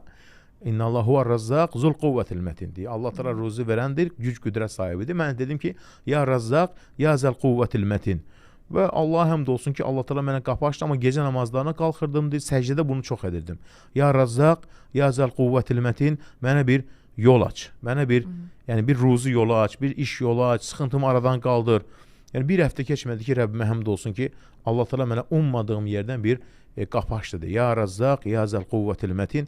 Yəni Allahın gözəl adlarıyla dua etmək həqiqətən möhtəşəm bir ibadətdir. Ya Razzaq, ya zəl quvvətil mətin. Zəl quvvətil mətin. Quvvətil mətin. Mətin. Quvvətil mətin. Ya da deyə bilər ki, ey ya Razzaq, ey zul quvvətil mətin. Ey zul quvvətil mətin. Yəni fərq etməz. Çox oldu hocam. Ya Razzaq, yaxşı. Ya Razzaq, ya zəl quvvətil mətin. Qarışdırmasın. Ha, zəl quvvət. Yaxşı, övladım xəstələnmişdi, mən onun üçün nəzir namazı qıldım. Belə bir şey varmı? Yox, nəzir namaz qılmaq deyə bir şey yoxdur. Evlad xəstələnib, dua eləyin, əlini başına qoyun. Peyğəmbərimiz sallallahu əleyhi və səlləm ruqya dualarını deyərdi. Nədir o? İxlas, Fələq, Nas, Ayətül Kürsi. Yaşar müəllimdir, yığılan ədəvə ilə sədəqə vermək olarmı? Olar. Olar. Bir dinləyicimiz yazıb ki, mən həyətdə pişiklərə, itlərə yemək verirəm, 9 yaşım var. Bəli, savabdır, nə gözəl. Sənə. Maşallah, maşallah. Dovşan əti halaldırmı? Dovşan əti bəli halaldır. Allah sizdən razı olsun. Sahurdan sonra dişi yaxalamaq olar ya yox? Yaxalamaq da olar, fırçadan istifadə eləmək də olar. Sadəcə diqqət edin, udmur. Yəni baxın, oruc o demək deyil ki, insan yuyunmur, diş yumur, qoxulu gəzir. Orucun tərifində belə bir şey yox. Əksinə oruc paklılıqdır. Yəni oruc deyək ki, düşün, bir insan işinə gedir, vəzifəsinə gedir. Hər səhər misal üçün yuyunur. O demək deyil ki, oruçdan da insan qoxu ilə getməlidir. Belə bir orucun tərifi nədir? Yeməkdən, içməkdən, yaxınlıqdan, əlaqədən uzaq durmaq. Amma diş yuması, yuyunmaq, bunlar yoxdur. Qadağan deyil bunlar. Bir sual verir. Hocam, kəffarə orucunu 60 gün ara vermədən tutmaq lazımdır, yoxsa bir il ərzində aramla tutmaq olar? 60 gün ara vermədən. Vay. Yəni ona görə ki, o orucun əsnasında yaxınlıq eləyənlərə aiddir. Amma bir şeyə qeyd edək ki, baxın, bu da çox yayılıb insanlar arasında. Bu yanlışdır, nə bəli yanlışdır. Bu belə bir İslam fikrində var belə bir görüş, amma dəlillər dəstəkləmir. Deyir ki, məsələn, bir gün orucu bilmədən pozsan, sən deyir 40 gün oruç tutmalısan əvəzində. Yoxdur belə bir şey. Və yaxud da ki, bilmədən pozdun, 60 gün oruç tutmalısan. Yoxdur belə bir şey. 60 gün oruc əsnasında cinsi əlaqədə olanlara aiddir. Onunla orucunu pozanlara aiddir. Yəni bilərəkdən pozubsa orucunu, deyək ki, başqa bir şeylə pozubsa, o tövbə etməlidir. Bir gün orucun qəzasını tutacaq, amma tövbə etməlidir. Amma bu 40 gün, 60 gün xüsusi bu məsələyə aiddir. 8-ci sinifdə oxuyur qız uşağı, 3 gün oruç tutub, 4-cü günü atası qoymayıb. Günah kimə sayılır? Yəni həddi buluğa çatmayıbsa, çatıbsa tutmalıdır. Əlbəttə valideynə yazılır, özü narahat olmasın. Yəni həddi buluğa çatıbsa tutsun. Allah oruclarınızı, dualarınızı qəbul eləsin. Əstəğfirullah zikri necə deyilir? Əstəğfirullah Rəbbi və Əstəğfirullah və bəziləri x ilə yazırlar. X deyil, ğdır, ğı. Əstəğfirullah.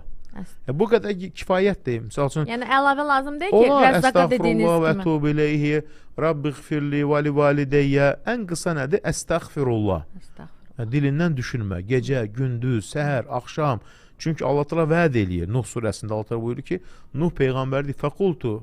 Dedim qövmə ki, istəğfir Rabbəkum, Rəbbinizdən bağışlama diləyin. Allah təala sizə bol-bol yağış endirsin, ruzu endirsin, gücünüzə güc qatsın. Hud peyğəmbər, bütün peyğəmbərlər qövmünə deyiblər ki, Allah təaladan çoxlu bağışlama diləyin. İnşallah o mövzuya toxunacaq. Əstəğfirullah zikrinin xüsusi bir faydası, həqiqətən də bu zikirlə yaşayan insanların həyatlarında qəbul edilməyən duaları yoxdur. Bax, bir insan deyir ki, gün ərzində bəlkə neçə min dəfə əstəğfirullah zikr edirəm. Nə dua edirəm? Allahım duamı qəbul edir. Nəyə görə? Çünki günahlarımız var, səhvlərimiz var. Əstəğfirullah deyəndə, günahlarımız təmizlənəndə Allah da dualarımızı qəbul edir. Həmçinin əstəğfirullah zikri duaların qəbul olunması üçün ən böyük səbəblərdən birisidir. Allah sizdən razı olsun. Azan eşidəndə 3 yaşı var oğlumun və yaxud dualara qulaq asanda qorxur, ağlayır. Bu nədən ola bilər və nə edə bilərəm? Narahat olmayın, yəni qorxursa onun yanında əzan səsini açmayın telefonda. Yəni uşaqdır o, dərk etmir o. Bəli, narahat olmayın. Mən məsəl üçün deyirlər ki, azan səsini uşaq eşidəndə, dua eşidəndə qorxub ağlayırsa üstündə bir nəzər varmı? Yox. Hər şey nəzər, göz, belə şeyli uşaqlarınızı qorxuzmayın. Elə bir şübhəniz varsa uşaqlarınızı hər zaman gecə yatmamışdan əvvəl əlini başına qoyun. Peyğəmbərimizin buyurduğu Ruqyə surələrindədir. İxlas, Fələq, Nas, Ayət Kürsi, Fatihanı oxuyun. Hər vaxtınız xeyirli olsun. İftarı 10-15 dəqiqə gec açmaq orucu pozmur ki, gün ərzində buna cavab verək hocam. Yox, pozmur. Sadəcə vaxtında açın. Yəni bəzən də nəyə görə deyirəm vaxtında açım? Məsələn, bəzi insanlar elə zənn edirlər ki, qoy mən 10 dəqiqə gec açım, daha savablı olsun. Elə şey yoxdur, yox. Yəni əlində olan kalendardır, onunla aç. Daha gec açanda savablı olmur. Əksinə, vaxtında açmaq, yəni o daha yaxşıdır ki, Peyğəmbərimiz buyurur ki, ümmətim iftarı vaxtında etdikcə xeyir içərisindədir. Sahuru gecikdirirsən, necə gecikdirirsən, sahuru daha yaxşıdır ki, sübh əzanına yaxın yemək. Bu da müstəhəb əməllərdən. Yəni baxın, bunlar müstəhəb əməllərdəndir, vacib əməllər deyil. Yəni gecədə 2-də də yeyə bilərsən, 3-də də yeyə bilərsən, amma Peyğəmbərimiz sübh namazına yaxın yeyər. Nəyə görə? Peyğəmbərimiz gecə namazını qılardı. Artıq sübh namazına az qalmış, sahurunu eləyərdi, onunla bitirərdi. Biz nə edirik? Biz yeyirik, sonra qılırıq və ya tam tərsi. Gün ərzində 2 saat yatmaq olarmı? Yəni imsakdan iftara qədər. Yəni Yəni yatmaq o gün ərzində oruçdan insan yata bilər. Sadəcə alimlər tövsiyə edirlər ki, bütün günü yatmaqla keçirməz. Amma insan yorulubsa 2 saatda yata bilər, 3 saatda yata bilər, ehtiyacına görə 4 saatda yata bilər. Deyək ki, bir insan iş elədi ki, mütləq yatmalıdırsa, yatmaq qadağan deyil. Sadəcə ki, bütün Ramazanın bütün gününü yatmaqla keçirmir. İnsan var sübh namazında yeyir, yatır, bir də iftarda qalxır. Belə eləməyin deyir. Amma ki, yatmaqda heç bir yəni bir problem yoxdur, qəbahət yoxdur. Hocam, Azərbaycan dilində dualar etmək bu doğrudurmu? Yəni Allahın qəbuludurmu bu duaları sırf Azərbaycan dilində etmək? Öyrədilər ərəbcə duaları. Baxın, bir qayda götürün. Ərəbcə oxuya bilirsənsə oxu. Yəni heç kimsə demir ki, ərəbcə öz olduğu kimi oxu. Amma ki, baxın, əgər ərəbcə oxuya bilmirsənsə, transkriptdən oxuma. Nəyə görə? Transkriptdə götürür onun bizim hərflərlə yazır, bütün məna itir. Misal üçün, ə'uzu kəlməsini necə yazır? Ə'uzu oxuyur. Allahumma inni əsəlukə. Misal üçün, elə hərflər var ki, uyğun gəlmir. İnni uzanır. Allahumma inni uzanır. Əsəlukə min fadlikə və rəhmətikə. Yazanda görürsən ki, hərf itir. Bəzən də yəni tam oxunuşunu vermir. Elə ondansa öz dilimizdə oxu. Nəyə görə öz dilimizdə? Baxın, dua edərkən insan duanın mənasını bilməlidir. Sən Allahdan nə istəyirsən?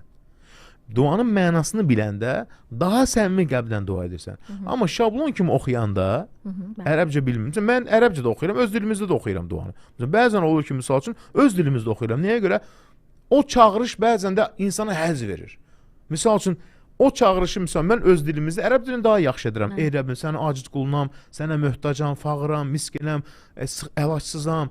Yəni elə bir durumdayam ki, səndən başqa mənə bir sığınacaq yoxdur. İndi onu ərəbcə eləsəm, bəlkə də düşünəcəm. Amma öz dilimdə daha gözəl ifadə edirəm. Ona görə də yəni duanın mənasını bilərək, dərk edib oxumaq duanın qəbulu üçün daha gözəldir. Mən özüm ərəbcə bilsəm belə, bəzən onu görürəm ki, o ifadəni mən öz dilimdə daha dolğun oxuyacağım. Öz dilimdə oxuyuram. Yəni, belə bir qayda yoxdur ki, duanı ərəbcə oxumalısan. Xeyr. Namazı olduğu kimi qılır ki, onu dəyişmək olmaz. Çünki Fatihənin mənası, o məna olur, özü olmur surənin. Amma ki, dualarda bu məsələ genişdir. Yəni, insan özünü sıxmasın. Çoxları görürsən ki, duanı Azərbaycanca göndərirəm. Hocam, onu bir ərəbcə də göndər. Ərəbcə oxuya bilirsən? Yox. Necə göndərim? Latınla yazılsın. Axı, sən oxuya bilmirsən. Və uyğun da gəlmir. Misal üçün Allahumma inni a'uzuke minəl mə'səmi vəl məğrəm. Misal üçün, mə'səm sözü. Məğrəm. Günahdan və borcdan sənə sığınıram. Mən bunu yazsam mə'səm, Azərbaycanda fə sözü yoxdur. Yazacağım sığla. Mə'səm. Mə'səm məna dəyişdi. Mə'səm başqa şeydir, mə'səm başqa şeydir. Ona görə öz dilimizdə Allahım borc dərdindən sənə sığınıram və misal günahdan sənə sığınıram. Baxın, elə kəlmələr, sözlər var ki, onu transkriptlə yazanda uyğun gəlmir. Çoxları səhv oxuyur. Oturur Ramazanda səhv oxuyur. Elə ondan sonra onun tərcüməsini oxu öz dilimizdə, başa düşdüyün formada. Yəni mən deyirəm, ərəb dili bildiyim halda elə məsələlər olur ki, görürəm ki, bunu öz dilimdə, öz ana dilimdə daha gözəl ifadə edirəm. Ərəb dilini bilsən də belə. Hətta bəzən olur ki, Peyğəmbərimizin o duasını özüm öz dilimdə oxuyuram. Nəyə görə? İnsanın qəlbinə birdən elə bir həzz gəlir ki, Allahdan yəni istəmək istəyirsən. O dua məsələsi genişdir. Baxın, gözəl formada, necə sənə rahatdırsa eləncə oxu. Yəni özünü yorma. Bir sualım var, maraqlı sualdır. Oruç tuturam, lakin indi heyzliyəm. 2 gündən sonra işdə rəhbərlik iftar süfrəsi verəcək, mən də dəvətliyəm. Amma bilmirəm, heyzli iftara getsəm, günaha girmiş olaram mı? Yox, günah deyil, günah girməzsən. Yəni, rəhbərlik, deyək ki, iş yerində hər kəsi dəvət edibsə, kollektivdən siz də iştirak edin. Yəni, bu eyib etməz. Hocam, deyilməlidirmi mən oruç deyiləm falan filan? Ehtiyac yoxdurmu yoxsa? Ehtiyac yoxdur, yəni bu kimisə deməli deyilsən ki, mən oruc deyiləm. Belə bir şey yoxdur ki. Hocam, sizin efirdə, bu il yardımla bağlı efirimiz yoxdur, amma maraqlandığınız insanların hər birisinə yardım toplanıb. Yəni, keçən il yardım etdiyimiz insanların hər birinə yardım toplanıb. Sizə baxan müddətdə, dinləyən müddətdə çox şey bildim, dualar etdim. Mənə də bu ay çox ruzulu ay oldu. Maşallah. Möcüzə kimi kimi bir şey oldu. Özüm də çox təəccübləndim. Ay maşallah. Ay maşallah, ay Salam maşallah. Allah da bu gözəl Ramazanda hər kəsin duasını qəbul eləsin. Amin. Hər kəs təəccüblənsin, sevinsin Bugün inşallah. də inşallah gözəl dualara toxunacağam Allahın izni ilə dua saatında. Aha. Hədislər yalnız Peyğəmbərimiz sallallahu əleyhi və səlləmə aiddir, yoxsa nə qədər hədis var və hədislər bütün toplu bir şəkildə kitabda varmı? Hədis sözü deyiləndə, ümumi deyilən hədis Peyğəmbərimizə aiddir. Yəni hədis-i Rasul, hədis söz deməkdir ərəb dilində. Kəlam deməkdir. Qalə Rasulullah deyirlər, Peyğəmbərimiz buyurdu. Ya da ki, hədis-i Rasul Peyğəmbərin sözü. Hədis deyiləndə ümumi olaraq anlaşılır Peyğəmbərimizin hədisləri. Amma bir də ola bilər ki, filan kəsin sözü də deyə bilər. Ona görə deyirlər ki, Peyğəmbərimizin hədisləri var, səhih hədisləri var. Var uydurma hədisləri var, var zəif hədisləri var, var həsən hədisləri var. Həsən nə deməkdir? Yəni qəbul olunan hədisdir. Ən birinci hədis nədir? Səhih hədis. Səhih hədis ən etibarlı hədisdir. Ondan sonra gəlir misal həsən hədis, sahihli qeyrihi var, zəif hədis var. Yəni bu biri elmdir. Ona görə bəzi insan görsən ki, başı çıxmır, yox mən qəbul etmirəm. Sən heç bu elmi oxumamısan, bu elmi bilmirsən. Məsələn, mən şəxsən özüm hədis elmini oxumuşam. Hədis elmini oxumuşam. Yəni hədis elmi rahat bir elm deyil, çətin elmdir. Amma çox da bir insana həzz verir. Nəyə görə? Peyğəmbərimizin kəlamlarını. Sən bəzi insan elə başa O düşür ki, zaman hocam hədislərin nə qədər səhih olduğunu, necə olduğunu sizdən tam dəqiq bilə bilərik. mən də oxuyuram alimlərdən. Nəyə görə? Misal üçün bəzi çıxır ki, yox mən Peyğəmbər hədisinə inanmıram, ondan 200 il sonra yazılıb. 200 il sonra yazılmayıb. Bu hansı Peyğəmbərimizin hədisini inkar edənlərin uydurmasıdır. Hədislər Peyğəmbərimizin vaxtında yazılıb. Sadəcə 200 il sonra kitab alına salınıb. Tədvin-i sünnə deyilən bir elm var. Yəni tədvin-i sünnə, yəni Peyğəmbərimizin kəlamı, hədisləri nə zaman tədvin edildi. Bunun bir elmi var. Vaxtımız olsa danışarıq, çox maraqlıdır. Çox maraqlıdır yəni hocam. tədvin-i sünnə deyirlər. Necə başladı? Peyğəmbərimizin vaxtında başlandı bu. Peyğəmbərimizin vaxtında bunu dərilərdə yazırdılar. O zamanın taxtalara yazırdılar. Birisi ki 200 il sonra yazılıb. 200 il sonra heç kimsə bunu özündən yaza bilməz. Nəyə görə? Baxın, Peyğəmbərimiz elə bir şey deyib ki, onu 200 il sonra da yazsan uyğun gəlir. Çünki bu bugünkü zamanda ortaya çıxıb. Və bugünkü zamanda ortaya çıxan deyirsən ki, bu həqiqətən də vəhiydir. Nəyə görə? Peyğəmbərimiz indiki texnikası olmayıb. Peyğəmbərimiz elə bir şey tapıblar ki, misal üçün deyək ki, Nobel mükafatı alıblar. Bəli. Misal üçün o 2020-ci əsrdə Nobel mükafatı alıblar bir məsələdə. Peyğəmbərimiz bunu buyurub. Peyğəmbərimizdən 200 il sonra yox. Peyğəmbərimizdən 10 əsr sonra da bu olmayıb. Bu, yəni Peyğəmbərimiz bunu deyib. Amma bunu misal üçün kəşf ediblər 20-ci əsrdə. Peyğəmbərimizin arasında neçə əsr var? Düşünün. Yəni bunu deyirlər 200 il sonra yazılır. 200 il sonra da bu texnik olmayıb ki, kimsə Peyğəmbərin adından uydursun. Yəni bu möcüzə bir şeydir. Peyğəmbərimiz gələcəklə baş verən bir hadisədən danışıb. Onları mən bir dəfə oxuyaram dinləyicilərimizə. Çox maraqlıdır. Tibbi məsələlərdir. Elə məsələlər var ki, Peyğəmbərimiz deyib və bu məsələni araşdırıblar. Misal üçün Amerikada hansısa bir xəstəxanada Nobel mükafatı alıblar. Hansı ki bunu Peyğəmbərimiz deyib. Yaxşı 200 il sonra da bunu yaza bilməzdilər heç kimsə özündən. Nəyə ki 200 il sonra da bu olmayıb. 200 il sonra deyil, Peyğəmbərimizdən 10 əsr sonra da olmayıb. Ay, çox maraqlı. Necə oldu bu 200 il sonra yazıldı? Axı bu vəhiy ilə, gələcəklə bağlıdır. Ona görə də hədis elmini bilməyən, hədis elmində rical nə deməkdir, ravilər kimlərdir, hansı ravilərdən götürülür, hansı ravilərdən elm götürülmür. Bu bir elmdir, elm. Yəni rical deyirlər, hədis elmlər ravilər elmi var. Bizim nə qədər mürəkkəbdir, çətindir. Hansı ravilərdən götürülür, hansı ravilərdən götürülmür. Bunların tarixləri yazıb, hansı zaman doğulub. Yaxşı, əgər sən hədisə inanmırsansa, o Qurani-Kərimi də bizlərə sahabelərdən gəlib də. Yəni deyir, mən hədisə inanmıram. Hədisi bizə kim nəql edir? Misal üçün deyir ki, Səmi'tu Rasulullah Peyğəmbərimizdən eşitdim belə dedi. Arada ravi var, misal üçün Abu Hureyradır, misal üçün filandır, Əli ibn Əbi Talibdir. Peyğəmbərimizdən eşitdiyini deyir. Misal üçün Əli ibn Əbi Talibdən gəlir, İmam Hüseyndən gələn var, eşitdiyini deyir. Abu Hureyra var, digəri var, Ənəs ibn Məlik var. Bu dediyi bundan eşitdim. Arada zincir deyirlər. Bu nə deməkdir? Misal üçün hansı vaxtda yaşayıb, hansı vaxt ölüb, hamısı tarixdir, yazılıb onlar. Birisi gəlib desə ki, Peyğəmbərin adından filan kəsdən eşitdim. Baxan kimi deyirlər ki, bu uydurmadır. Nəyə görə? Bu bundan eşidə bilməz. Niyə? Eyni vaxtda yaşamayıb. Eyni dövrə yaşamayıb. Necə ola bilər ki, insanlar bundan, nə bilim, Nostradamus belə deyib inanırlar, Peyğəmbərimizin kəlamına inanmırlar. Və ya hansısa bir qədim şərq nağılına inanırlar ki, Peyğəmbərə gələndə, yox, o insan yazıb. Necə insan yazıb? Peyğəmbərimiz dedi və onu yazdılar, tədvin elədilər. O zaman Sadəcə böyük bir elmdir elmdir bu. bu. Ravi elmləri var. Misal üçün ravi var deyir ki, mən üçün filan ravidən eşitdim. Baxırsan ki, deyirlər ki, kəzzəb. Məsələn, yalancı ravilər var. Nəyə görə? Uydurub özündən. Eşitdim. Necə eşidə bilərsən ki, bununla bunun arasında 200 il yaş məsafə. Bu anada olanda bu heç doğulmayıb. Bu yaşayanda. Deməli, yalan danış. O ravilər çıxardılıb ortaya. Uydurma ravilər var. Bəziləri var ki, misal üçün deyirlər ki, yəni ömrün sonlarında hifsi dəyişildi. Baxın, elm götürülməyib ondan.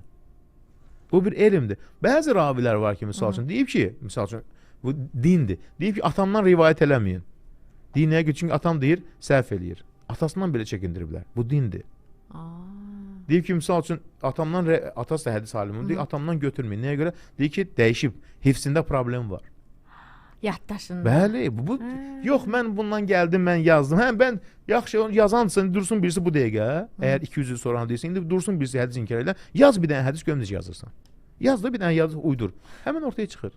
Niyə görə? Ravi kimdir, hədisin ricalı kimdir, kim kimdən nəql eləyib, hansı dövrdə nəql eləyib, hamısı yazılıb. Bu elm, bu Peyğəmbərimizin vaxtından yazılıb. Keçib sahabilərin vaxtı, tabinlərin vaxtı, ondan sonra gələn tabinlər, hamısı qeyd olunub bir-bir. Ravi kimdir, kim kimdən eşib, hansı hadisələ deyilib. Bu elə bir elmdir ki, rical elmi, hədis elmi, yəni möhtəşəm bir elmdir. Bunun üzərində qaydaları var. Yoxsa birisi gəlsin ki, indi deyirəm ki, hədisə inanmayan, deyir ki, 200 il sonra yazılmıyor. Bir dənə hədis yaz özündən. Yaz, səhər çıxamsın, deyəcək ki, bu kəzzəbdir. Kəzzəb yalancı deyirlər. Kəzzəb yalancı nəyə görə? Tutuşdura bilməzsən axı yalandan ravi. Həm də Yazdın ki, kimdən filan kəsdən rivayət elədi. Tamam, çıxır ortaya ki, yalan danışsan, bu belədir. Bu rivayət budur, bu rivayət bu deyil. Zəncir kimi. Misal üçün, Əməvilər dövründə və ya Abbasilər dövründə bir nəfər olur, yalandan hədis uydurur. Onu sonra həbs edirlər. Deyir ki, filan qədər yalan uydurdum. Siz nə deyir xəlifə? Deyir ki, narahat olmadı. Yəhyə Məidi hamısını çıxardacaq. O vaxtın məşhur alimi misal üçün. Hamısını ayıracaq. Kim yalandan nəsə danışıbsa, həmən tədvin olunub, yazılıb. Bu rivayətçilər yalancıdır. Bunlardan elm götürülməz. Hətta kitab var ki, mövduat deyirlər. Nə deməkdir mövduat? Uydurma hədislər. Bunları uydurublar kimlərsə. Ya uydurublar qəsdən, ya bilərəkdən, ya da ki, insanlar arasında dolaşılıb sözü hədis kimi yazılır. Bəziləri var ki, insanlar arasında sözlər hədis kimi yazılanlar var. Amma hədis deyil. Məsələn, birisi gedib bazara, badımcan satırmış, almırlar badımcan. Deyib ki, əl-bəzimcan limə uklələhu. Peyğəmbər deyib ki, badımcan yeyənlər üçün şəfadır. İnsanlar badımcan alsın deyə. Uydurmadır, saxtakardır bu. Həmən yazılıb ki, filan, bu uydurmadır, belə bir Peyğəmbərimizin hədisi yoxdur. Mövduat var, uydurma hədislər var, zəif hədislər var. Yəni, ona görə də bir insan çıxsın, filan hədisə mən inanmıram. Necə inanmıram? Sən heç bu elmin başlanğıcını bilmirsən, tədvin-i sünnəni nə deməkdir bilmirsən, bu elmidə ricalül hədisi bilmirsən. Nə dərinmiş hocam? Dərin bir elmdir. Mən bunu 4 il oxudum, bizə dedilər ki, biz sizə açar vermişik. Hələ bu elmin açarıdır. Özün gedib oxumalısan, araşdırmalısan, bunun üzərində işləməlisən. Rahat bir deyil. Yoxsa çıxsın birisi, mən filan şeyə inanmıram. Niyə? Mənə ağlıma uyğun gəlmir. Peyğəmbərdən 200 il sonra yazıblar. 200 il sonra yazılmayıb Peyğəmbərimizdən. Peyğəmbərimizin vaxtında yazılıb. Yəni, necə ola bilər ki, filan Nostradamus belə dedi, filan belə dedi. Elə şey inanırlar. Misal üçün, Sezar belə dedi, filan kəs belə dedi, neçə elə. Ona inanır, Peyğəmbərə gələndə, Peyğəmbərdən 200 il sonra yazılıb. Rahatdır belə bir hədisə inkar eləmək. Yaxşı, Allah da Quran-Kərimdə buyurur ki, bayaqlar oxuduğum ayə, Nisə surəsi. Bəli. Allah və Rəsuluna deyir, ey iman gətirən Allah və Rəsuluna və sizdən olan əmr sahiblərinə itaət edin. Yəni, ölkə rəhbərinə. Bir şeydə ixtilaf etdiyinizdə Allah və Rəsuluna qaydın. İxtilaf elədik səndən mən. Qayıtdıq Allahın kitabına. Tapmadıq. Rəsula qaydın deyir. Peyğəmbərə necə qaydacaq? Gedəcək qəbrin yanına ki, ey Allahın Rəsulu, bu vaxtda hökm ver. Yox. Peyğəmbərimizin buyruqlarına qaydın. Deməli, nəyə qaydın? Peyğəmbərimizin buyruqlarına qaydın. Peyğəmbərimiz bu məsələdə nə deyib? Yəni, ona görə də, yəni, bu yanlış təsəvvürdür. Mən hədislərsiz İslam. Hədissiz İslam mümkün deyil. Sanki nə deməkdir? Məhəmmədsiz İslam. Necə ola bilər Məhəmmədsiz İslam? Yəni, Peyğəmbərimiz gəlib insanlara nə deyib? Verib əlinə Quranı, deyib oxuyun, özün necə gəlib başa düşür, mən getdim evimə. Belə şey mümkündür, belə Peyğəmbər. Bəlliğ mə unzilə ileyk. Sənə endiriləni təbliğ eylə. Gəldilər soruşdular, ya Resulallah, namaz necə qılaq, orucu necə tutaq, filan şeyi necə eləyək, filan şeyi necə eləyək. Həcc etdilər Peyğəmbərimizlə bərabər. Dedi ki, həccin qaydalarını məndən götürün. Cümə namazı necə qılaq? Çox, o qədər məsələlər var ki. Yəni, yoxsa mən gəldim, oxu deyir, necə etsən, özüm biləcəm. Necə biləcəm özüm? Yaxşı, Allah da Quran-ı Kərimdə deyir ki, filan hadisə, əgər hədisə qayıtmasaq, o hadisəni hardan biləcək? Və yaxud da ki, hədissiz İslam, bu birinci başqa yerdə qoyulan bir şeydir bu. İslam sevməyənlər tərəfində ki, insanları hədisdən uzaqlaşdıraraq, birinci Qurandan uzaqlaşdırırlar. Yəni, hədisi bilmək, Quranın izahını necə biləcəksən sən? Yaxşı, Allah da Quran-ı Kərimdə buyurur filan hadisə. Əbəsə və təvəllə, əncəhul ə'mə. Əbəsə surəsi. Əbəsə və təvəllə, deyir ki, sənin yanına bir kör gələndə, üzünü turşutdun, onu etmə. Yaxşı, hədisə inanmayan. Nədir? Kimdir turşudan, üzünü turşudan? Kimdir onun yanına gələn? İzah eləmələ Quran-ı Kərimdə. Deyəcəksən ki, bilmirəm. Mən bilmirəm. Quranda yazılmıyıb baxı. Harda yazılıb, kim idi? Ummu Məktum idi. Peyğəmbərimizin yanına gəlmişdi. Peyğəmbərimizin yanına Qureyşdən liderlər gəlmişdi. Peyğəmbərimizin oturma tələb elədilər. Peyğəmbərimiz istədi ki, bununla otursun. Bunlar İslam'a gəlsə daha yaxşı olar. O zaman Ummu Məktum kasıb idi. Peyğəmbərin yanına gəlmişdi. Peyğəmbər onu biraz gözlətdi. Allah təala qadağan etdi. Dedi, xeyr, onunla otur dedi. Nəyə görə? O daha xeyirlidir. Yaxşı, bu hadisəni hardan biləcək hədisə getmədi? Və ya Quran-ı Kərimdə belə çox hadisələr, nə qədər hadisələr. Ay hocam, çox maraqlıymış. Bir gün bundan danışaq hocam, nə olar? İnşallah, hədis elminə. Reklamlarımız var, reklamlardan sonra tekrar studiyamızdayıq, dua zamanı. İftar vaxtını İrşad təqdim edir. 15 Mart Ramazan ayının 15-ci günü. Bakı üçün iftar vaxtı 19:02. Dua zamanı dinləyirsiniz. Artıq iftara da çox az qaldı. İlahiyyatçımız Yaşar Qurbanovun təqdimatında Ramazan proqramındayıq hocam. Rəbbimizə şükürlər olsun. Bir neçə dua məsələsinə toxunaq, sonra sualları cavablandırarıq. Çünki dua məqamıdır. Bir də təkrarlayıram, çox gözəl. Ya Razzaq, ya Zəl Quvvətil Mətin. Baxın, ya Razzaq, ya Zəl Quvvətil Mətin. Çox gözəl, yəni dualardan birisidir. Həmçinin baxın, ən gözəl dualardan birisi dünyada əmin-amanlıq duası. Bunu kim buyurur? Peyğəmbərimiz sallallahu aleyhi və səlləm. Rivayət kim edir? Ummu Sələmə. Ummu Sələmə kimdir? Peyğəmbərimizin həyat yoldaşı.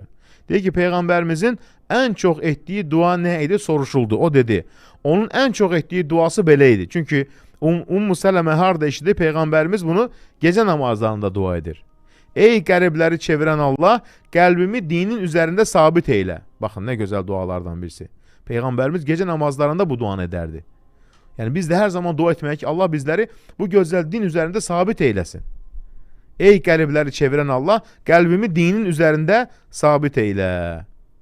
Ey Allah Rasul, qəlbləri çevirən nədir? Yəni buyurdu, soruşur Ummu Sələmə, deyir ki, ey Ummu Sələmə, heç bir insan yoxdur ki, qəlbi Allahın iki barmağı arasında olmasın. Allah istədiyi zaman onu neyniyər? Dəyişər, sabit edər və ya sabit etməz. İnsan nədir? Doğru yoldan azar. Ona görə də heç kimsə əməli ilə, mən çox oruçdanam, mən çox elmim var, mən aliməm, üləməyəm və yaxud heç kimsə əməli ilə öyünmür dinimizdə. İnsan neynəməlidir? Hər zaman Allah Taala'dan sabitlik diləməlidir. Doğrudan da din üzərində sabit qalmaq, Allahın itaətində olmaq hər bir sadiq müminin dünyadakı əsas məqsədlərindən biridir. Çünki Rəbbinin razılığını qazanaraq cənnətə girmək istəyir hər kəs. Ona görə bir insan hər zaman Rəbbinə bu duanı etməlidir. Ki, ey Rəbbim, sən məni dinim üzərində sabit eylə. Peyğəmbərimizin ən gözəl nədir? Etdiyi dualarından birisi. Ey qəribləri çevirən Allah, mənim qəlbimi sabit eylə. Yəni dinində sabit eylə. Peyğəmbərimizin ən çox etdiyi dualardan birisi. Həmçinin baxın, çətinliklərin aradan qaldırılması üçün ən güclü dua. Yəni bir insanın bir sıxıntısı var, problemi var.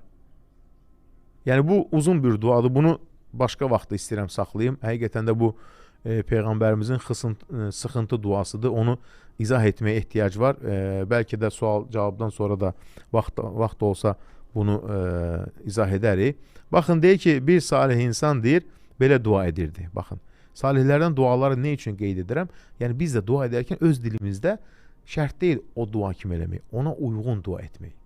Nə deyər? Allahım, həqiqətən günahlarım sənə zərər verməz. Sənin mənə olan mərhəmətin də səndən heç nəyi əskiltməz. Nə gözəl dua. O halda mənə bağışlanması sənə zərər verməyən günahlarımı bağışla və mənə verməklə azalmayan nemətlərindən ehsan eylə. Nə gözəl bir dua. Yəni, ey Rəbbim, mənim etdiyim günahlarım sənə zərər verməz, sən məni bağışla, sən mənə istəklərimi versən, sənin mülkündən heç nə azalmaz. Bax, nə gözəldir. Buna deyirlər ki, içdən edilən dua. Səndən başqa heç bir ilah yoxdur, sən paksan, müqəddəssən. Həqiqətən mən öz nəfsimə zülm etmişəm. Bu, Yunus Peyğəmbərin dualarından birisi. Baxın, deyir ki, salihlərdən birisi belə dua edərdi. Nə gözəl bir dua. Allahım, tövbə edib sənə döndüyüm günahlarımdan dolayı səndən bağışlanma diləyirəm. Sonra o günahlara yenidən qayıtdım və yenə səndən bağışlanma diləyirəm. O nəfsim üçün etdiyim, lakin sənin üçün etdiyim, zənn etdiyim əməllərimdən dolayı da səndən bağışlama diləyirəm. Yəni, nə qədər əməllər etsəm də, bəlkə onun içərisində nəfsim üçün var, sənə ixlasını etməmişəm. Yəni, baxın, hər zaman acizliyi etiraf.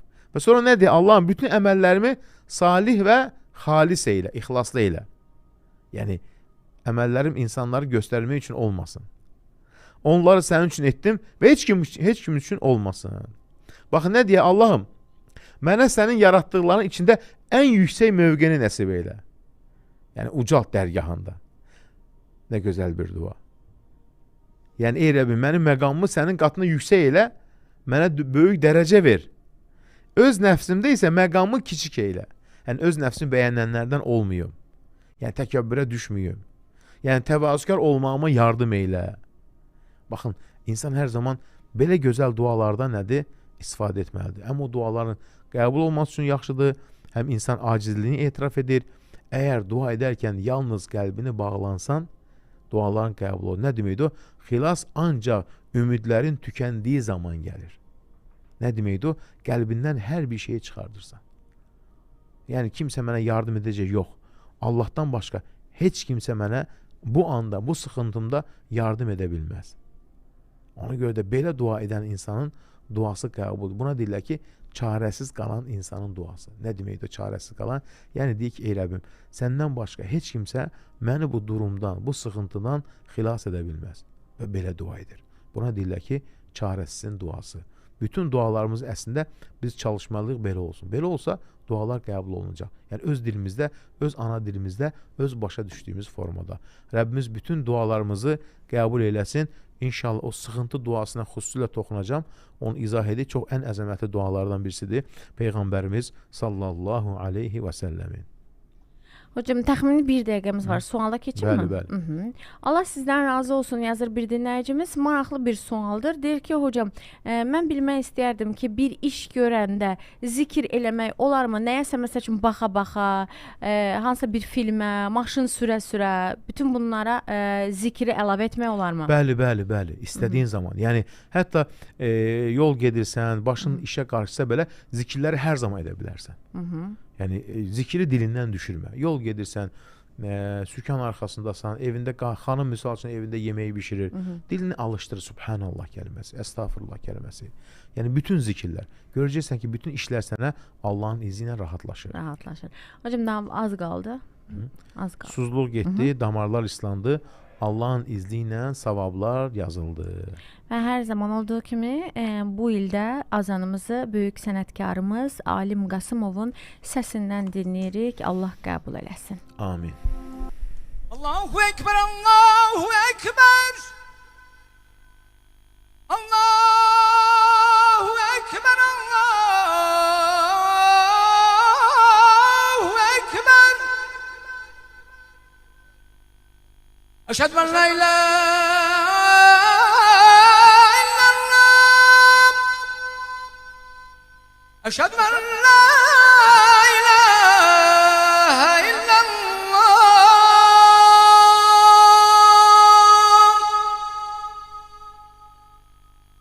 Eşhedü enne Muhammeden Resulullah.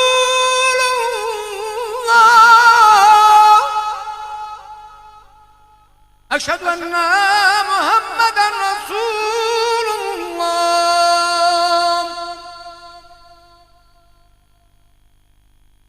Hayya alas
Rəbbimizə şükürlər olsun. Şükür. Uca Rəbbimiz bütün tutulan orucları qəbul eləsin. Allah Amin. təala neçə belə Ramazanlar nəsib eləsin. Rəbbimiz bu gözəl vaxtda, duaların qəbul olduğu vaxtda hər kəsin duasını qəbul eləsin. Bu Amin. gözəl vətənimizdə hər zaman əmin-amanlıq yurdunda belə gözəl oruclar tutaq, namazlar qılaq, Amin. söhbət edək. Rəbbimiz Amin.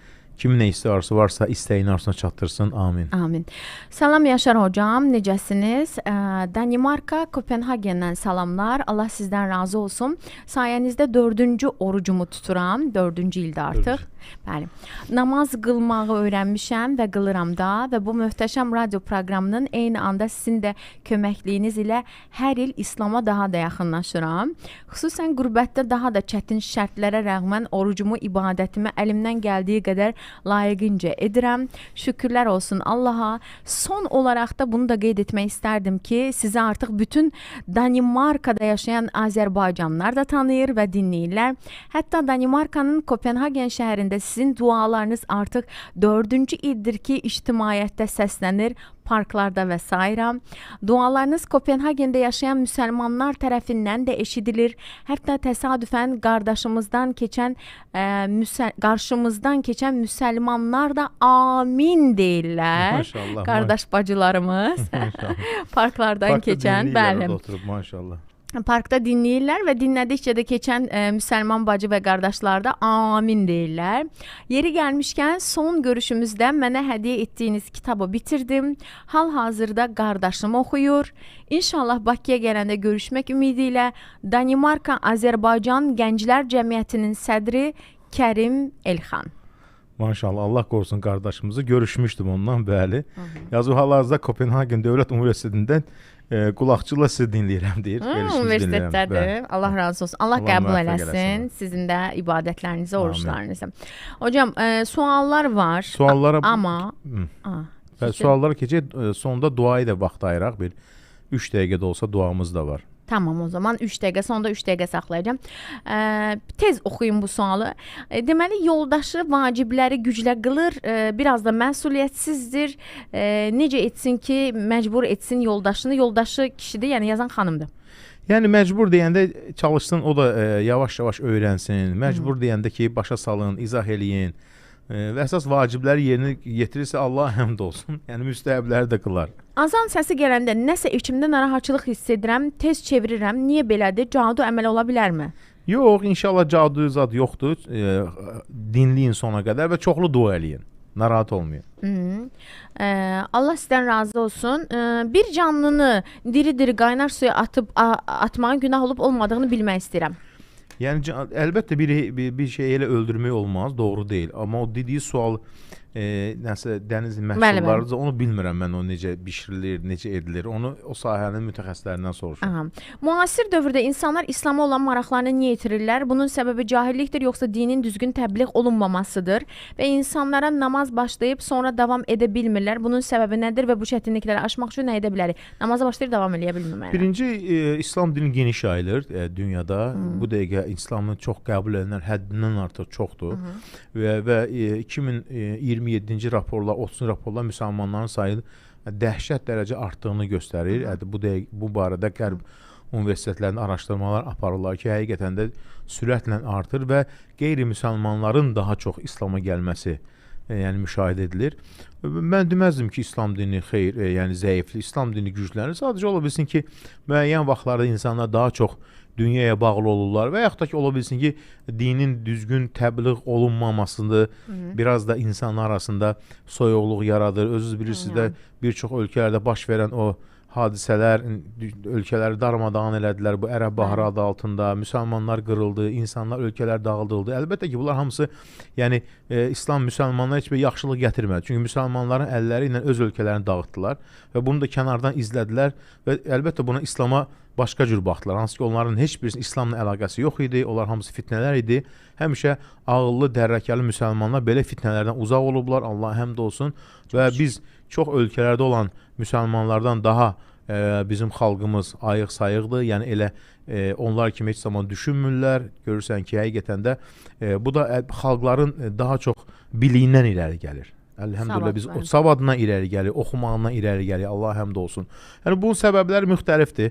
Ola bilsin ki, düzgün təbliğ olunmur, düzgün qələmə verilmir. Müxtəlif səbəblər ola bilər. Hocam bəs insanların namaza başlayıb sonra tərk etməsi ilə bağlı. O yəni insanda hər kəs deyil bu. Yəni o dinləyicimiz ola bilsin ki, öz ətrafında olanlarla bunu ölçür, amma ki çox insanlar namaza başlayırlar. Allah həmd olsun, namaza davamlı olurlar. Namaza davamlı olmursa o insan o günahı özündə axtarsın, başqasında axtarmasın. Deməli, hələ də namazdan həzz almayıb, namazın gözəlliyini anlamayıb. O oldu bilsin ki, kimlərsə yenidən başqa bir təsir ediblər ona. Müxtəlif səbəblər ola bilər. Ona görə biz hər zaman yəni insan nə deyə? Allahım sən məni dinində sabit eylə. Əsas duamız bu olmalıdır. Son bir sual oxuyum, yenə suallar çoxdur. İnşallah sabah suallar oxuyaraq. 3 aylıq oruç haqqında mümkünsə bir şey deyə bilərsinizmi? 3 aylıq oruç. Yəqin 3 ayları deyir də hocam. Rəcəb, Şaban, Ramazan elə. Yox, 3 aylıq bilmirəm onu.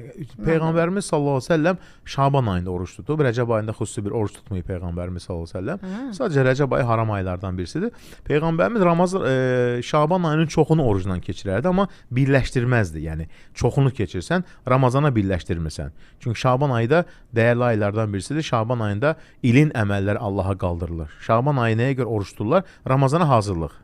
Onu dinləyicimiz onu qəsd edirsə əgər sualında. Azan çəkilə-çəkilə su içmək olarmı? Səhər su bazanı.